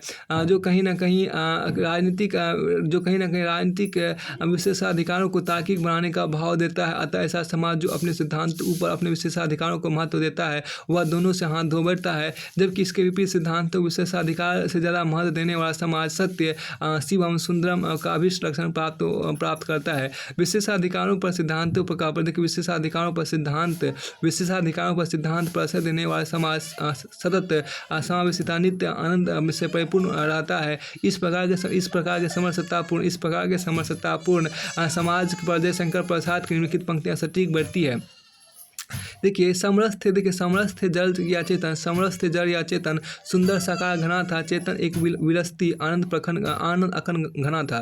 देखिए समरस्थ जड़ या चेतन सुंदर साकार घना था। चेतन एक चेतना एक विलसती आनंद अखंड घना था। समरस्थ जड़ या चेतन सुंदर साकार घना था। चेतना एक विलसती आनंद अखंड घना था। फिर आपको आगे यहाँ पर कहा गया, देखिए 8 में यथार्थ आदर्श के अनुरूप नहीं होता बल्कि उसकी पुष्टि करता है। यथार्थ आदर्श के अनुरूप नहीं होता बल्कि उसकी पुष्टि करता है। देखिए रोज की तरह देखिए सुबह जब आप जगे तो आपने पाया कि दुनिया कमोबेश वैसी ही है जैसा उसे छोड़कर आप पिछली रात सोए थे। आप सोए ही देखिए आप ही थे। जिस कमरे में आप सोए थे वह वैसा ही था। इतिहास हमेशा की तरह अपरिवर्तित। देखिए इतिहास हमेशा की तरह अपरिवर्तित था तथा भविष्य सदा की तरह अज्ञेय। देखिए दूसरे शब्दों में यथार्थ को अपनाने दूसरे शब्दों में यथार्थ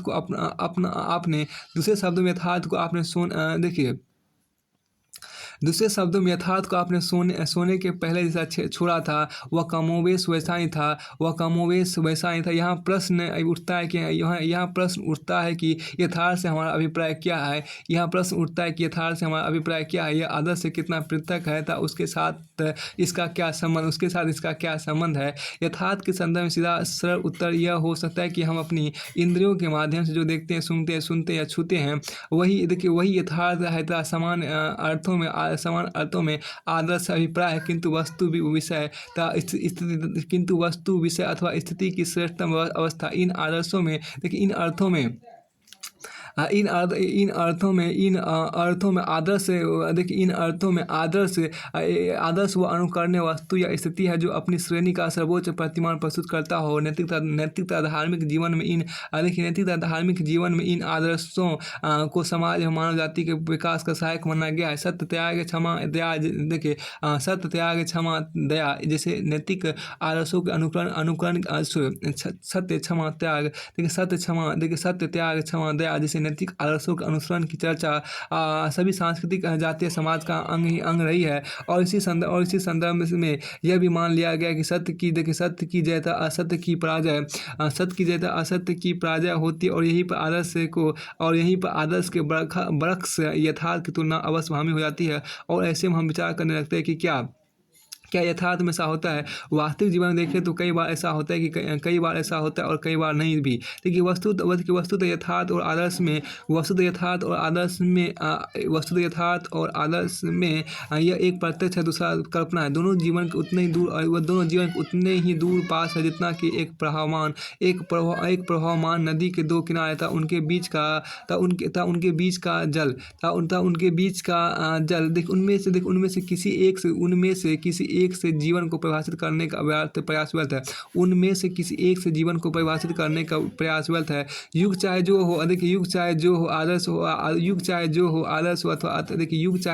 हो आदर्श और यथार्थ का स्वप्न और सत्य एक दूसरे के पूरक होकर ही जीवन को पूर्ण बनाते हैं। अब देखिए यहाँ पर क्या सभ्यता के विकास का देखिए सभ्यता के यहाँ पर जो कहा गया कि सभ्यता के विकास क्रम के कुछ संदर्भों में उनमें कोई विशेष अंतर नहीं रहने दिया गया है। देखिए एक युग का आदर्श दूसरे युग के यथार्थ में रूपांतरित हो जाता है। वस्तुतः आदर्श को यथार्थ बनाते ही हमारा सभ्यता का विकास हुआ और प्रत्येक नए युग की यात्रा वहीं से प्रारंभ होती है जहाँ हमने पिछले युग को छोड़ा था। देखिए इससे प्रत्येक युग का आदर्श यथार्थ के इस अन्योन्याश्रित संबंधों को पहचानता है। इन अर्थों में यथार्थ को जब आदर्श का आकार प्राप्त होता है अथवा पुष्टि मिलती है तभी हमारा सृजनात्मक विकास संभव हो पाता है। अन्यथा पतनोन्मुख अंधकार के समय वायवीय और निष्प्राण हो चले आदर्शों का भावशून्य समाज के लोगों को केवल भ्रमित करते ही प्रतीत होता है। वहीं दूसरी ओर विषम और विखंडित यथार्थ की उबड़ खाबड़ पगडंडियाँ हमारी पदचार को धीमा करती रहती है। देखिए यहाँ पर क्या कि जीवन गतिशीलता के लिए क्रिया एवं प्रतिक्रिया दोनों आवश्यक है। प्रत्येक प्रतिक्रिया स्वयं में एक तीव्रता एकांगी होती है। उसे भूत और भविष्य की एक समन्वयात्मक कल्पना से संचालित ना किया जाए तो वह विकास का स्वरूप ग्रहण नहीं कर पाती। वहीं इस गति का कोई लक्ष्य ना हो तो हमारा जीवन विशृंखल विकास निरापद हो जाता है। विकास चाहे व्यक्ति का हो या पूरी सभ्यता का उनके लक्ष्य अथवा उद्देश्य आदर्शों का स्वरूप ग्रहण करते हैं। देखिए देश काल की उर्वर भूमि पर यथार्थ आकार ग्रहण करते आदर्श का सत्य जहाँ निरपेक्ष होता है वहीं यथार्थ को सदैव सापेक्ष धारणा की आवश्यकता होती है। आदर्श अपने व्यक्ता अवस्था में यथार्थ की परिधि में आ जाता है। यथार्थ में जैसे जैसे हमारा सबका पड़ता जाता है यथार्थ में जैसे जैसे हमारा सब साथ पड़ता जाता है उसकी कमियों सबका देखिए सामना यथार्थ जैसे जैसे हमारा सामना पड़ता जाता है उसकी कमियों को आदर्श की रेखा पूर्ण करती चली जाती है। इन दोनों में पाया जाने वाला अंतर हमें खीन तरह दोनों के मध्य सामंजस्य में संतोष दे देता है। यही कारण है कि यथार्थ से आदर्श तक पहुँचने की यह गति मनुष्य की सामंजस्य मूलक प्रवृत्तियों को विकसित रूप पर निर्भर करती है। दो यथार्थ एक जैसे नहीं होते हैं, वे सदैव नवीन होते हैं। आदर्श की परिपाटियाँ निश्चित होती है, इसलिए वो आदर्श के समीप हो सकता है लेकिन उसके एकाकार नहीं हो सकता है। फिर भी मनुष्य की अंतःप्रेरणा ऐसी है कि बड़े से बड़ा मिथ्यावादी भी सत्य को सबसे अधिक सम्मान देता है और देखिए और मलिन तथा कुत्सित व्यक्ति की भी पवित्रता को सर्वाधिक मूल्य प्रदान करता है और मलिन तथा कुत्सित व्यक्ति भी पवित्रता को सर्वाधिक मूल्य प्रदान करता है। लेकिन व्यवहार में धर्म, राजनीति और समाज के सारे विधान भी मानव के अंतर जगत को बांध नहीं पाते। वह कोई यंत्र नहीं जिसका बाह्यतर नियमों तथा आदर्शों से संचालित हो। वह कोई यंत्र नहीं जिसका बाह्यतर नियमों तथा आदर्शों से संचालित हो। बाह्य जीवन को यद्यपि हम किसी विधि निषेध से बांध भी सकते हैं। देखिए, बाह्य जीवन को यद्यपि हम किसी विधि निषेध से बांध भी सकते हैं, परंतु अंतर्जगत का पूरा संसार इन नियमों से नहीं बंध पाता। समर्थ यथार्थ तथा आदर्श दोनों के कई संतता कई आयाम है, लेकिन ऐसा भी नहीं कि समांतर रेखा की भांति वे एक दूसरे से निरपेक्ष एवं स्वतंत्र है। यदि हमारा जीवन उसके यथार्थ ज्ञान से अनुपूरित हो नहीं है तो वह आदर्शों का निर्माण नहीं कर सकता। दूसरे शब्दों में, जिसके पास यथार्थ का आकार नहीं वह मृत शरीर की तरह है, और जिसके पास यथार्थ का शरीर नहीं वह आदर्श भटकी हुई आत्मा मात्र होकर रह जाती है। वे एक दूसरे के सर्वथा अनुरूप नहीं होते हैं। वे भी एक दूसरे के सर्वथा अनुरूप नहीं होते हैं। वे भी एक दूसरे की पुष्टि तो अवश्य ही करते हैं। फिर आगे हम देखिए कहा गया दूसरा, आपको देखिए 2017 का आपका निबंध यहाँ पर है। भारत में अभी तक कृषकों के लिए कृषि जीवन निर्वाह का एक सक्षम स्रोत नहीं रही है।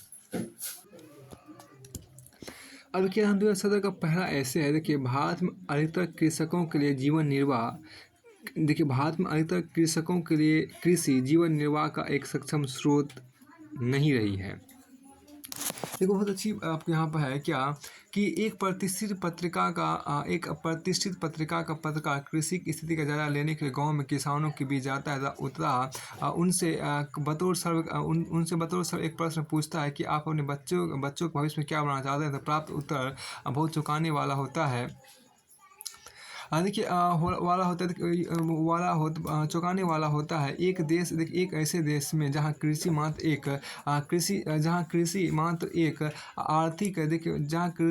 एक आर्थिक व्यवसाय एवं रोजगार का प्रश्न न होकर लोगों की संस्कृति, सामाजिक व्यवस्था, तो देखिए सामाजिक व्यवस्था तथा आस्था से जुड़ा मामला है। जहाँ कृषकों की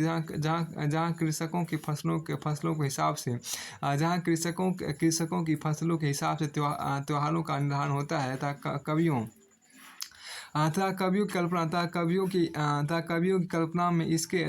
की कल्पना में इसके स्वर्णिम दौर के गीत विद्वान हैं। वहीं 40% किसान अपने बच्चों को किसानी के धंधे को नहीं अपनाने देना चाहते हैं।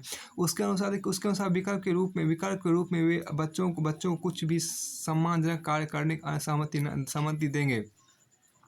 उसके अनुसार विकल्प के रूप में वे बच्चों को कुछ भी सम्मानजनक कार्य करने की सहमति दे देंगे। यानी उसके अनुसार विकल्प के रूप में वे बच्चों को कुछ भी सम्मानजनक कार्य करने की सहमति दे देंगे, लेकिन खेती किसानी की नहीं।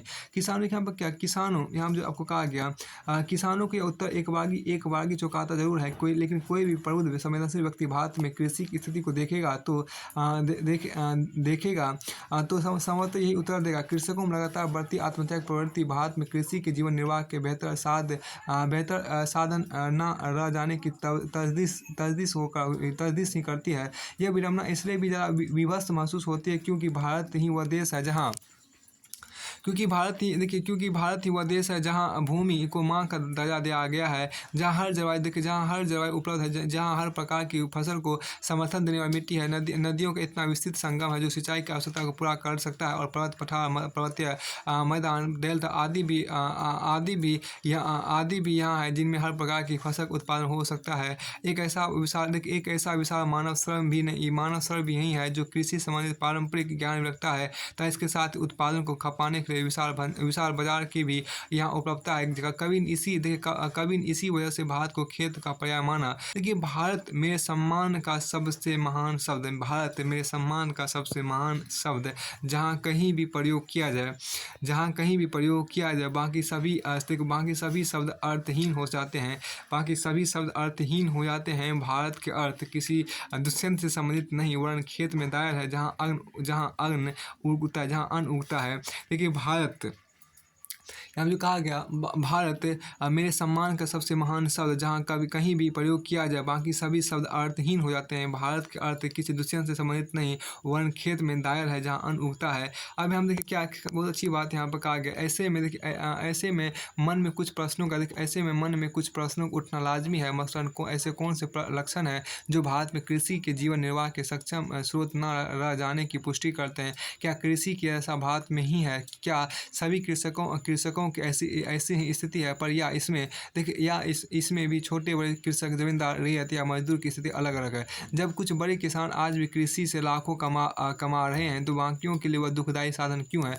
कृषि का जीवन निर्वाह का स्रोत न रह जाना क्या वर्तमान स्थितियों का परिणाम या कृषि की नियति हमेशा से ही ऐसी रही? मूल प्रश्न यह है कि कृषि की स्थिति ऐसी क्यों है? क्यों कृषि प्राणदायिनी से मौत का औजार बन गए? क्यों आज किसान को सोचते हुए वही स्मृति आती है जो प्रेमचंद ने होरी का वर्णन करते हुए लिखी थी? क्यों पढ़ लिख जाने को किसानी से दूर जाने का पर्याय मानता है? और अंत कृषि की स्थिति कब एवं कैसे सुधरेगी? इन प्रश्नों की तह तक जाकर ही हम इस मुद्दे की मूल जरूरत के साथ न्याय कर पाएंगे। फिर देखिए वर्तमान में भारत में लगभग 50% एवं 70% अप्रत्यक्ष रूप से लोगों की जीवन निर्वाह का साधन कृषि है। ये लोग कृषि के अंतर्गत फसल उत्पादन के अलावा पशुपालन, बागवानी, मत्स्य पालन, रेशम उत्पादन, वन वर्धन आदि क्रियाओं को संपन्न करते हैं। परंतु इनमें से अधिकांश व्यक्ति इनके माध्यम से एक सम्मान एवं गरिमापूर्ण जीवन जीने हेतु आवश्यक अवयवों को प्राप्त नहीं कर पा रहे हैं।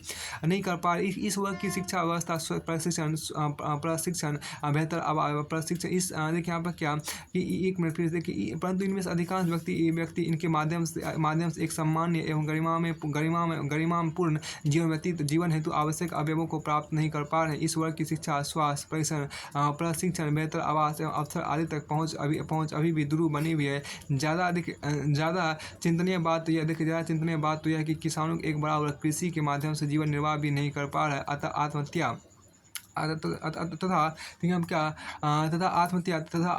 द्वारा जीवन समाप्त करने के लिए अभिशप्त है। निश्चित तौर पर कृषक वर्ग में एक समूह ऐसा भी है जो किसानी के माध्यम से ऐशो आराम का जीवन जी रहा है, जिसके लिए कृषि जीवन निर्वाह का साधन होने के बजाय एक लाभप्रद व्यवसाय है। देखिए अपवाद स्वरूप जो लोग कृषि के माध्यम से सामान्य एवं आर्थिक रूप से लाभप्रद जीवन जी रहे हैं, वे उस समूह से संबंधित हैं जो या तो कर बचाने के कृषक का लवादा ओढ़े हुए हैं या वे जिनके लिए कृषि मात्र एक अल्पकालिक पेशा है। भूमि का बड़ा स्वामित्वधारी कृषक वर्ग जो विभिन्न योजना एवं उपकरणों का बेहतर प्रयोग कर पा रहा है के लिए ही कृषि जीवन निर्वाह का सक्षम स्रोत बनी हुई है। अब हम देखिए क्या परंतु ऐसे लोग अपवाद की संख्या में ही अधिकांश लोगों के कृषि अस्तित्व का ही प्रश्न बनी हुई है। अपवाद स्वरूप जो लोग कृषि के माध्यम से सामान्य एवं आर्थिक रूप से लाभप्रद जीवन जी रहे हैं, वे उस समूह से संबंधित हैं जो या तो कर बचाने के लिए कृषक का लवादा ओढ़े हुए हैं या वे जिनके लिए कृषि मात्र एक अल्पकालिक पेशा है। भूमि का स्वामित्वधारी कृषक वर्ग जो विभिन्न योजनाओं एवं उपकरणों का बेहतर प्रयोग कर पा रहा है के लिए ही कृषि जीवन निर्वाह का सक्षम स्रोत बनी हुई है। ऐतिहासिक रूप से भी कृषि से जुड़े लोगों के लिए भी यह कोई वैभव का साधन नहीं रही है। कर में अधिकतम भागीदारी होने के बावजूद प्राचीन एवं मध्यकाल में कृषि से जुड़े लाभ कभी भी बहुसंख्यक किसानों को प्राप्त नहीं हुए हैं। इनका अधिकतम हिस्सा बिचौलिए एवं शासक वर्ग ने हड़प लिया। औपनिवेशिक काल में तो पूरा शोषण तंत्र कृषकों की बदहाली पर टिका था, ताकि कृषकों के अधिशेष को सौंप कर ब्रिटेन के साम्राज्य को ऊर्जा प्राप्त होती थी। देखिए भारतीय परिप्रेक्ष्य में कृषि का इतना महत्व होने के बावजूद यह आज भी बहुसंख्यक कृषकों के जीवन निर्वाह का सक्षम स्रोत नहीं है, क्योंकि कृषि की उत्पादकता, सशक्तता, भूमि, मृदा, जलवायु, तापमान एवं वर्षण जैसे पर्यावरण एवं भौतिक घटकों, भूमि सुधार, सिंचाई, संकर बीज, ऊर्जा, रासायनिक उर्वरक, कीटनाशक, तकनीक एवं मशीनीकरण जैसे आर्थिक कारकों तथा राजनीतिक इच्छा शक्ति एवं प्रशासनिक दक्षता एवं ईमानदारी आदि जैसे अन्य कारकों पर निर्भर। अतः इसकी संवेदनशीलता बढ़ जाती है। कृषि की संवेदनशीलता ज़्यादा गहराई से इसलिए भी चर्चा का विषय बनती है, क्योंकि भारत के लिए कृषि का महत्व न केवल खाद्य सुरक्षा, रोजगार, ग्रामीण विकास, उद्योगों के लिए कच्चे माल निर्यात संवर्धन की दृष्टि से महत्वपूर्ण है। वरन यह महिला सशक्तिकरण, गरीबी निवारण धारणीय विकास को भी सुनिश्चित करने वाला प्रमुख कारक है। वर्तमान में क्या किया, वर्तमान में कृषि के जीवन निर्वाह के बेहतर देखिए, वर्तमान में कृषि के जीवन निर्वाह के बेहतर स्रोत न रह जाने के कारणों पर चर्चा करें तो स्पष्ट होगा कि इसके लिए कोई एक प्रमुख कारण जिम्मेदार ना होकर एक पूरी श्रृंखला ही दोषी है। कृषि कम उत्पादकता, सिंचाई के लिए मानसून पर निर्भरता, सार्वजनिक निवेश की गुणवत्ता का कमजोर होना। देखिए यहाँ पर जो कहा गया, कृषि कम उत्पादकता, सिंचाई के मानसून पर निर्भरता और सार्वजनिक और निवेश की गुणवत्ता का कमजोर होना, ऊर्जा परिवहन, भंडारण एवं वितरण के क्षेत्र में आधारभूत ढांचे का पिछड़ापन, कृषि साख की समस्या, दोषपूर्ण न्यूनतम समर्थन प्रणाली, भूमि सुधार की समस्या, तकनीक, यहाँ पे क्या कि तकनीक कौशल का अभाव आदि कारणों से आज इसे एक लाभप्रद व्यवसाय में परिवर्तित नहीं होने दिया है। इन्हीं कारकों के आलोक में ही हम कृषि की दुर्दशा को समझ सकते हैं। यही वजह है कि कृषि आज सामान्यतः नकारात्मक कारणों से ही चर्चा का विषय बनती है। फिर वह चाहे कृषक आत्महत्या का मामला हो या कृषकों द्वारा ऋण माफी हेतु निरंतर प्रदर्शन का मसला हो, कृषकों द्वारा अपनी उपज को सड़क पर फेंकना हो या कृषि नीति में प्रशासनिक अक्रामकता, ये खबरें भी आम फार्म है। यही परिस्थितियाँ इस बात का सूत्र देती है कि क्यों कृषक आज मजदूर बन एक नारकीय सही जीवन जीने में खुश है, लेकिन वह कृषि को अपना पूर्णकालिक पेशा नहीं बनाना चाहता। कृषि इसी दयनीय स्थिति के लिए ही कवि ने लिखा है, उन्हें धर्मगुरुओं ने बताया था प्रवचनों में, आत्महत्या करने वाले सीधे नरक जाता है। तब भी उन्होंने आत्महत्या की, क्या नरक से भी बदतर हो गई है उनकी खेती। फिर देखिए यहाँ पर क्या ऐसा नहीं है कि सरकारी स्तर पर इस स्थिति को बदलने के प्रयास नहीं हो रहे हैं। सरकार कृषि के माध्यम से देश की आर्थिक प्रगति को तीव्र करने तथा इसका लाभ अंतिम व्यक्ति तक पहुँचाने के लिए राष्ट्रीय कृषि नीति, राष्ट्रीय किसान नीति, प्रधानमंत्री फसल बीमा योजना, राष्ट्रीय कृषि विकास योजना, प्रधानमंत्री कृषि सिंचाई योजना, जैविक कृषि के लिए परंपरागत कृषि विकास योजना, मृदा स्वास्थ्य योजना, ई नाम, राष्ट्रीय खाद्य प्रसंस्करण मिशन, नीली क्रांति केंद्रीय योजना तथा राष्ट्रीय गोकुल मिशन आदि के माध्यम से प्रयास कर रही है। परंतु कृषक जागरूकता एवं शिक्षा का अभाव, सरकारी हीला हवाली एवं भ्रष्टाचार तथा कृषि की राज्य सूची का विषय होने के कारण समन्वय के अभाव ने इन प्रयासों को अपनी परिणति पर नहीं पहुंचने दिया है। कृषि बहुसंख्यक कृषकों के न केवल जीवन निर्वाह का स्रोत वरन देश की जीवन रेखा एवं सफल उद्यम के रूप में स्थापित हो, इसके लिए बहुत कुछ किया जाना शेष है। देखिए सर्वप्रथम कृषि के लिए एक समग्र एवं एकीकृत रणनीति की आवश्यकता है, जिसके लिए कृषि को समवर्ती सूची का विषय बनाने का सुझाव भी प्रस्तुत किया जाता है। साथ ही कृषि आपको पट्टेदारी संबंधी कानूनों में सुधार, सार्वजनिक निजी मॉडल के द्वारा भंडारण, विपणन, संचार, सड़क बाजार संबंधी अवसंरचना का विकास, सिंचाई प्रबंधन तथा जलवायु परिवर्तन आधारित बीमा योजना का विकास, गुणवत्तापूर्ण बीज, उर्वरक एवं कीटनाशकों का विकास, सरल एवं सस्ती तकनीक को बढ़ावा तथा दक्ष आपूर्ति श्रृंखला का विकास, जैसे क्षेत्रों में ईमानदारी पूर्वक क्रियान्वयन कर कृषि को लाभकारी बनाया जा सकता है। इसके अलावा उत्तर पूर्व क्षेत्र की कृषि क्षमता का दोहन, न्यूनतम समर्थन मूल्य को लाभकारी बनाना, ई मंडी, ई बाजार, ई सूचना आदि को भी सुविधाजनक रूप से बढ़ावा देकर तथा मत्स्य पालन, पशुपालन, मधुमक्खी पालन आदि का प्रशिक्षण एवं सब्सिडी युक्त ऋण देकर तथा वैकल्पिक रोजगार द्वारा आय को बढ़ावा देकर कृषि एवं कृषकों दोनों को एक सम्मान्य मुकाम हासिल हो सकता है, और जो राष्ट्र की प्रगति में सहायक होगा। अतः निष्कर्ष के रूप में कहा जा सकता है कि इसमें कोई दो राय नहीं कि भारत में कृषि जीवन निर्वाह का एक सक्षम स्रोत नहीं रही है, लेकिन इसे कृषि का अंत की उद्घोषणा के रूप में न देकर कृषि गिरती स्थिति के रूप में ही स्वीकार करना चाहिए।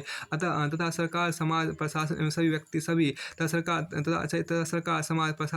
व्यक्ति सभी के स्तरों पर विभिन्न सुधारों को लागू कर इसको आजीविका के लिए एक सक्षम साधन के साथ साथ समाज की समृद्धि निर्धारण करने वाला एक महत्वपूर्ण अवयव के रूप में स्थापित करना चाहिए। हम ना रहेंगे तब भी तो यह खेत रहेंगे, हम ना रहेंगे तब भी तो यह खेत रहेंगे। इन खेतों पर घन घराते शेष रहेंगे, इन खेतों पर धन धराते शेष रहेंगे, जीवन देते प्यास बुझाते, श्याम बदरिया के लहराते केस रहेंगे। हाँ, फिर देखिए आपको यहाँ दूसरा आपको कहा गया क्या, देखिए भारत में राज्यों और देखिए भारत में संघ और राज्यों के बीच राजकोषीय संबंधों पर नए आर्थिक उपायों का प्रभाव। देखिए यहाँ पर भारत में संघ और राज्यों के बीच राजकोषीय संबंधों पर नए आर्थिक उपायों का प्रभाव यहाँ पर कहा गया। देखिए केंद्र तथा राज्यों के बीच वित्तीय तथा राजकोषीय संबंधों की व्याख्या संविधान के भाग 12 के अध्याय 1 में की गई है। संघ तथा राज्यों के मध्य वित्तीय साधनों का विभाजन किया गया। भारतीय संविधान में यह विभाजन 1935 के अधिनियम में किए गए विभाजन पर आधारित है। वर्तमान विभाजन के अनुसार कुछ कर केवल राज्य सरकारों को सौंपे गए। राज्य सरकार अपने देखिए राज्य सरकार अपने द्वारा लगाए गए करों को स्वयं एकत्रित करती है और स्वयं ही अपनी आवश्यकताओं की पूर्ति के पूर्ति के लिए उस धन को व्यय करती है। अनुच्छेद क्या करती है, अनुच्छेद 266 के अंतर्गत भारत और राज्यों के संचित निधियों और लोक लेखाओं की स्थापना की गई है। संविधान के अनुच्छेद 273, 275 एवं 282 के अंतर्गत राज्यों को 3 प्रकार के सहायता एवं अनुदान प्रदान किए गए। अनुच्छेद 280 के अनुसार संघ और अनुच्छेद 280 के अनुसार संघ और राज्यों के बीच करों के शुद्ध आगमों के वितरण, राज्यों के बीच ऐसे राज्यों के बीच ऐसे आगमों के आवंटन, भारत की संचित निधि में से राज्यों के राजस्व में सहायता अनुदान को शासित करने का सिद्धांत, राज्यों में पंचायत नगर पालिकाओं के संसाधनों की पूर्ति के लिए किसी राज्य की संचित निधि के आवश्यक उपायों आदि के बारे में वित्त आयोग सर्वप्रथम देखिए यहाँ पर क्या कि संसाधनों की पूर्ति। देखिए आप जो कहा गया फिर से इसको देखिए कि राज्यों की, एक मिनट फिर से इसको देखिए जहाँ पे ये थे। हाँ, अनुच्छेद 280 के अनुसार संघ और राज्यों के बीच करों के शुद्ध आगमों के एक बार फिर से रुकिए, एक बार रुकिए। यहाँ जो आपको कहा उसको था आप देखिए कि देखिए अनुच्छेद 280 के अनुसार संघ और राज्यों के बीच करों के शुद्ध आगमों के वितरण, राज्यों के बीच ऐसे आगमों के आवंटन, भारत के संचित निधि में से राज्यों के राजस्व में सहायता अनुदान को शासित करने का सिद्धांत हो, राज्यों में पंचायत और नगर पालिकाओं के संसाधनों की पूर्ति के लिए किसी राज्य के संचित निधि के आवश्यक उपायों आदि के बारे में वित्त आयोग सर्वप्रथम राज्य सरकारों को पत्र लिखकर उनसे आगामी 5 वर्षों में उनके सामान्य राजस्व व्यय और राजस्व से प्राप्त आय के आकलन देने को कहता है। आकलनों को प्राप्त होने पर इनकी विश्वसनीयता की जांच करने और आवश्यक स्पष्टीकरण के राज्यों के संबंधित अधिकारियों के साथ विचार विमर्श करने इत्यादि हेतु वित्त आयोगों का गठन किया जाता है। पिछले 5 दशकों में देखिए यहाँ पर क्या कि पिछले 5 दशकों में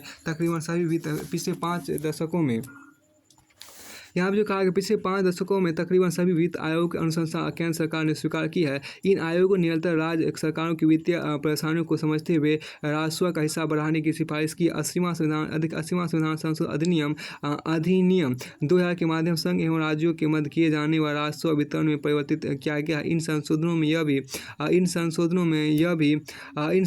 में यह भी कहा गया कि संघ सूची में निर्दिष्ट सभी कर और शुल्कों का विभाजन संघ और राज्यों के बीच होगा। सहकारी संघवाद को मजबूत बनाने के नीति आयोग की स्थापना की गई है। देखिए फिर FRBM अधिनियम पर गठित NK सिंह आयोग की सिफारिशों की वजह से केंद्र एवं राज्यों के राजकोषीय संबंध भी प्रभावित हुए हैं। इस आयोग का सुझाव है कि एक ऐसी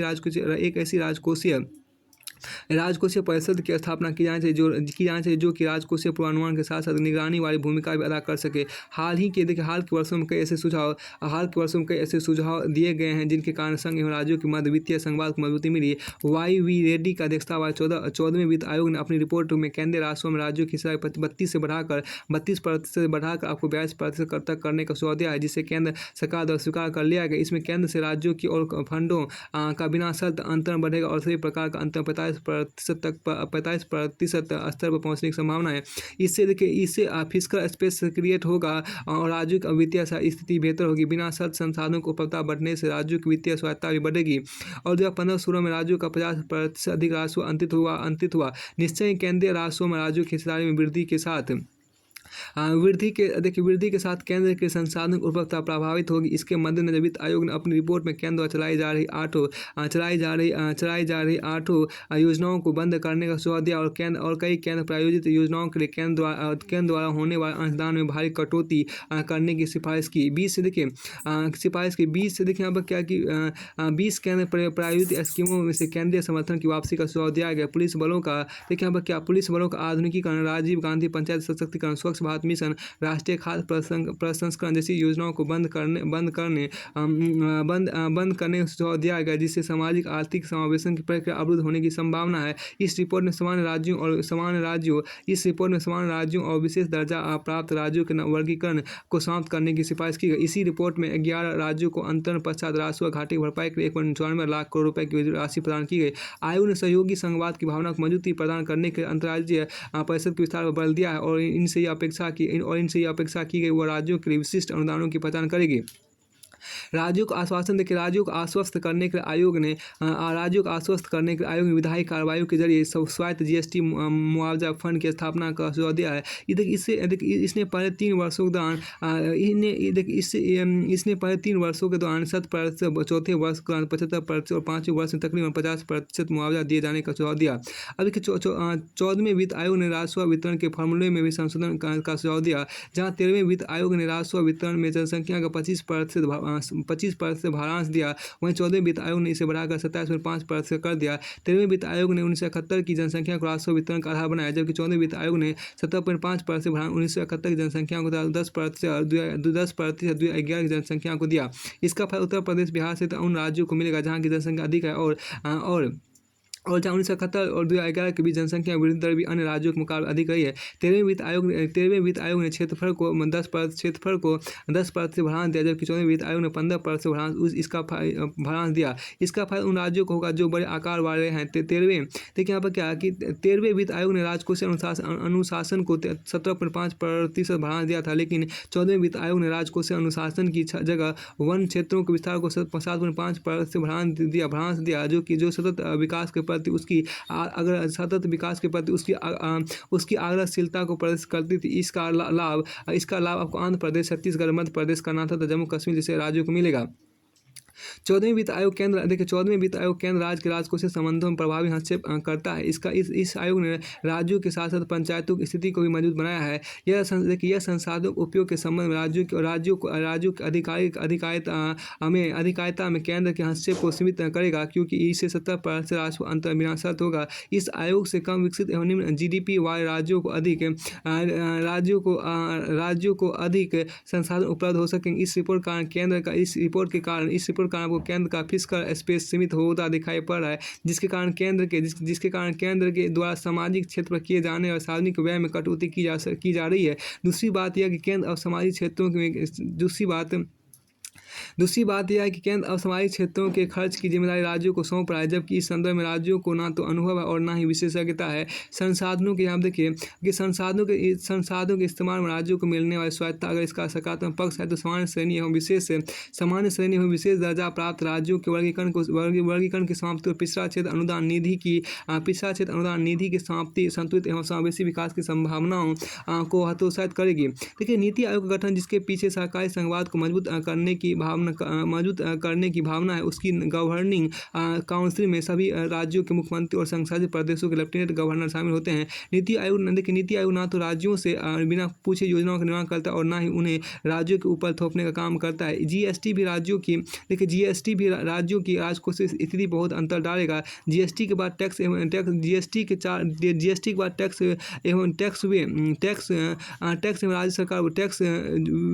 राज्य सरकार वसूल करेगी जहां उत्पाद की खपत होती है।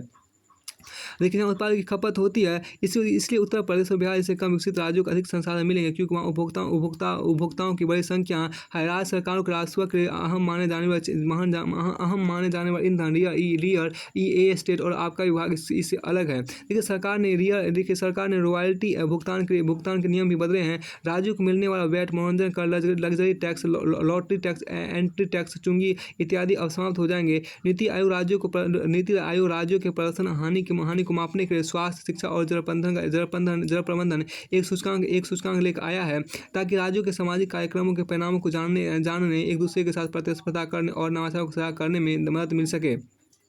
देखिए अंतर्राज्यीय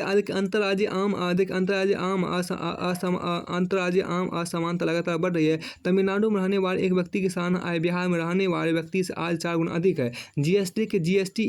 जीएसटी समानता को और आगे बढ़ा सकता है। देखिए ऐसी आशंका पहले से औद्योगिक रूप से पिछड़ा यह क्षेत्र कंपनियों को टैक्स में छूट देकर अपने यहाँ आमंत्रित कर सकता था, पर अब ऐसा नहीं हो पाएगा, क्योंकि देखिए क्योंकि उसे अन्य राज्यों के समान ही दरें रखनी होगी। यह नए आर्थिक उपायों का एक बड़ा प्रतिगामी कदम है। कुछ आर्थिक आलोचक यह भी कह रहे हैं कि जीएसटी से अपनी राजकोषीय स्वायत्तता खो देंगे, क्योंकि वे अपनी आवश्यकता अनुसार कर नहीं लगा पाएंगे। किंतु जिस प्रकार से मुआवजे का प्रावधान किया गया है वो इस आशंका को नकार देता है। एफआरबीएम के बारे में एन.के. सिंह समिति ने एक राजकोष परिषद के गठन का सुझाव दिया है, जो कि एक स्वतंत्र निकाय होगा। यह किसी भी दिए गए वर्ष के लिए सरकार की राजस्व घोषणाओं की निगरानी करेगा। इससे राजकोषीय नीतियों में राज्यों की स्थिति और भी मजबूत होगी, क्योंकि कर्ज माफी और इस तरह की लोकप्रिय योजनाओं का भार अब केंद्र के ऊपर डालने की परंपरा धीरे धीरे खत्म हो रही है। निष्कर्षतः कहा जा सकता है कि एन.के. सिंह समिति की एफआरबीएम रिपोर्ट, 13वें एवं 14वें वित्त आयोग की रिपोर्ट, नीति आयोग की स्थापना एवं उसके कुछ कदमों तथा जीएसटी के लागू होने से केंद्र तथा राज्यों के राजकोषीय संबंध बहुत प्रभावित हुए हैं। एक तरफ जहां ये कदम धीरे धीरे राज्यों को राजकोषीय स्वायत्तता प्रदान कर रहे हैं, तो वहीं दूसरी तरफ ये राज्यों को जवाबदेह एवं जिम्मेदार बनाने का भी कार्य कर रहे हैं। इससे सहकारी संघवाद की भावना मजबूत हो रही है। इसको फिलहाल यहीं तक रखिए।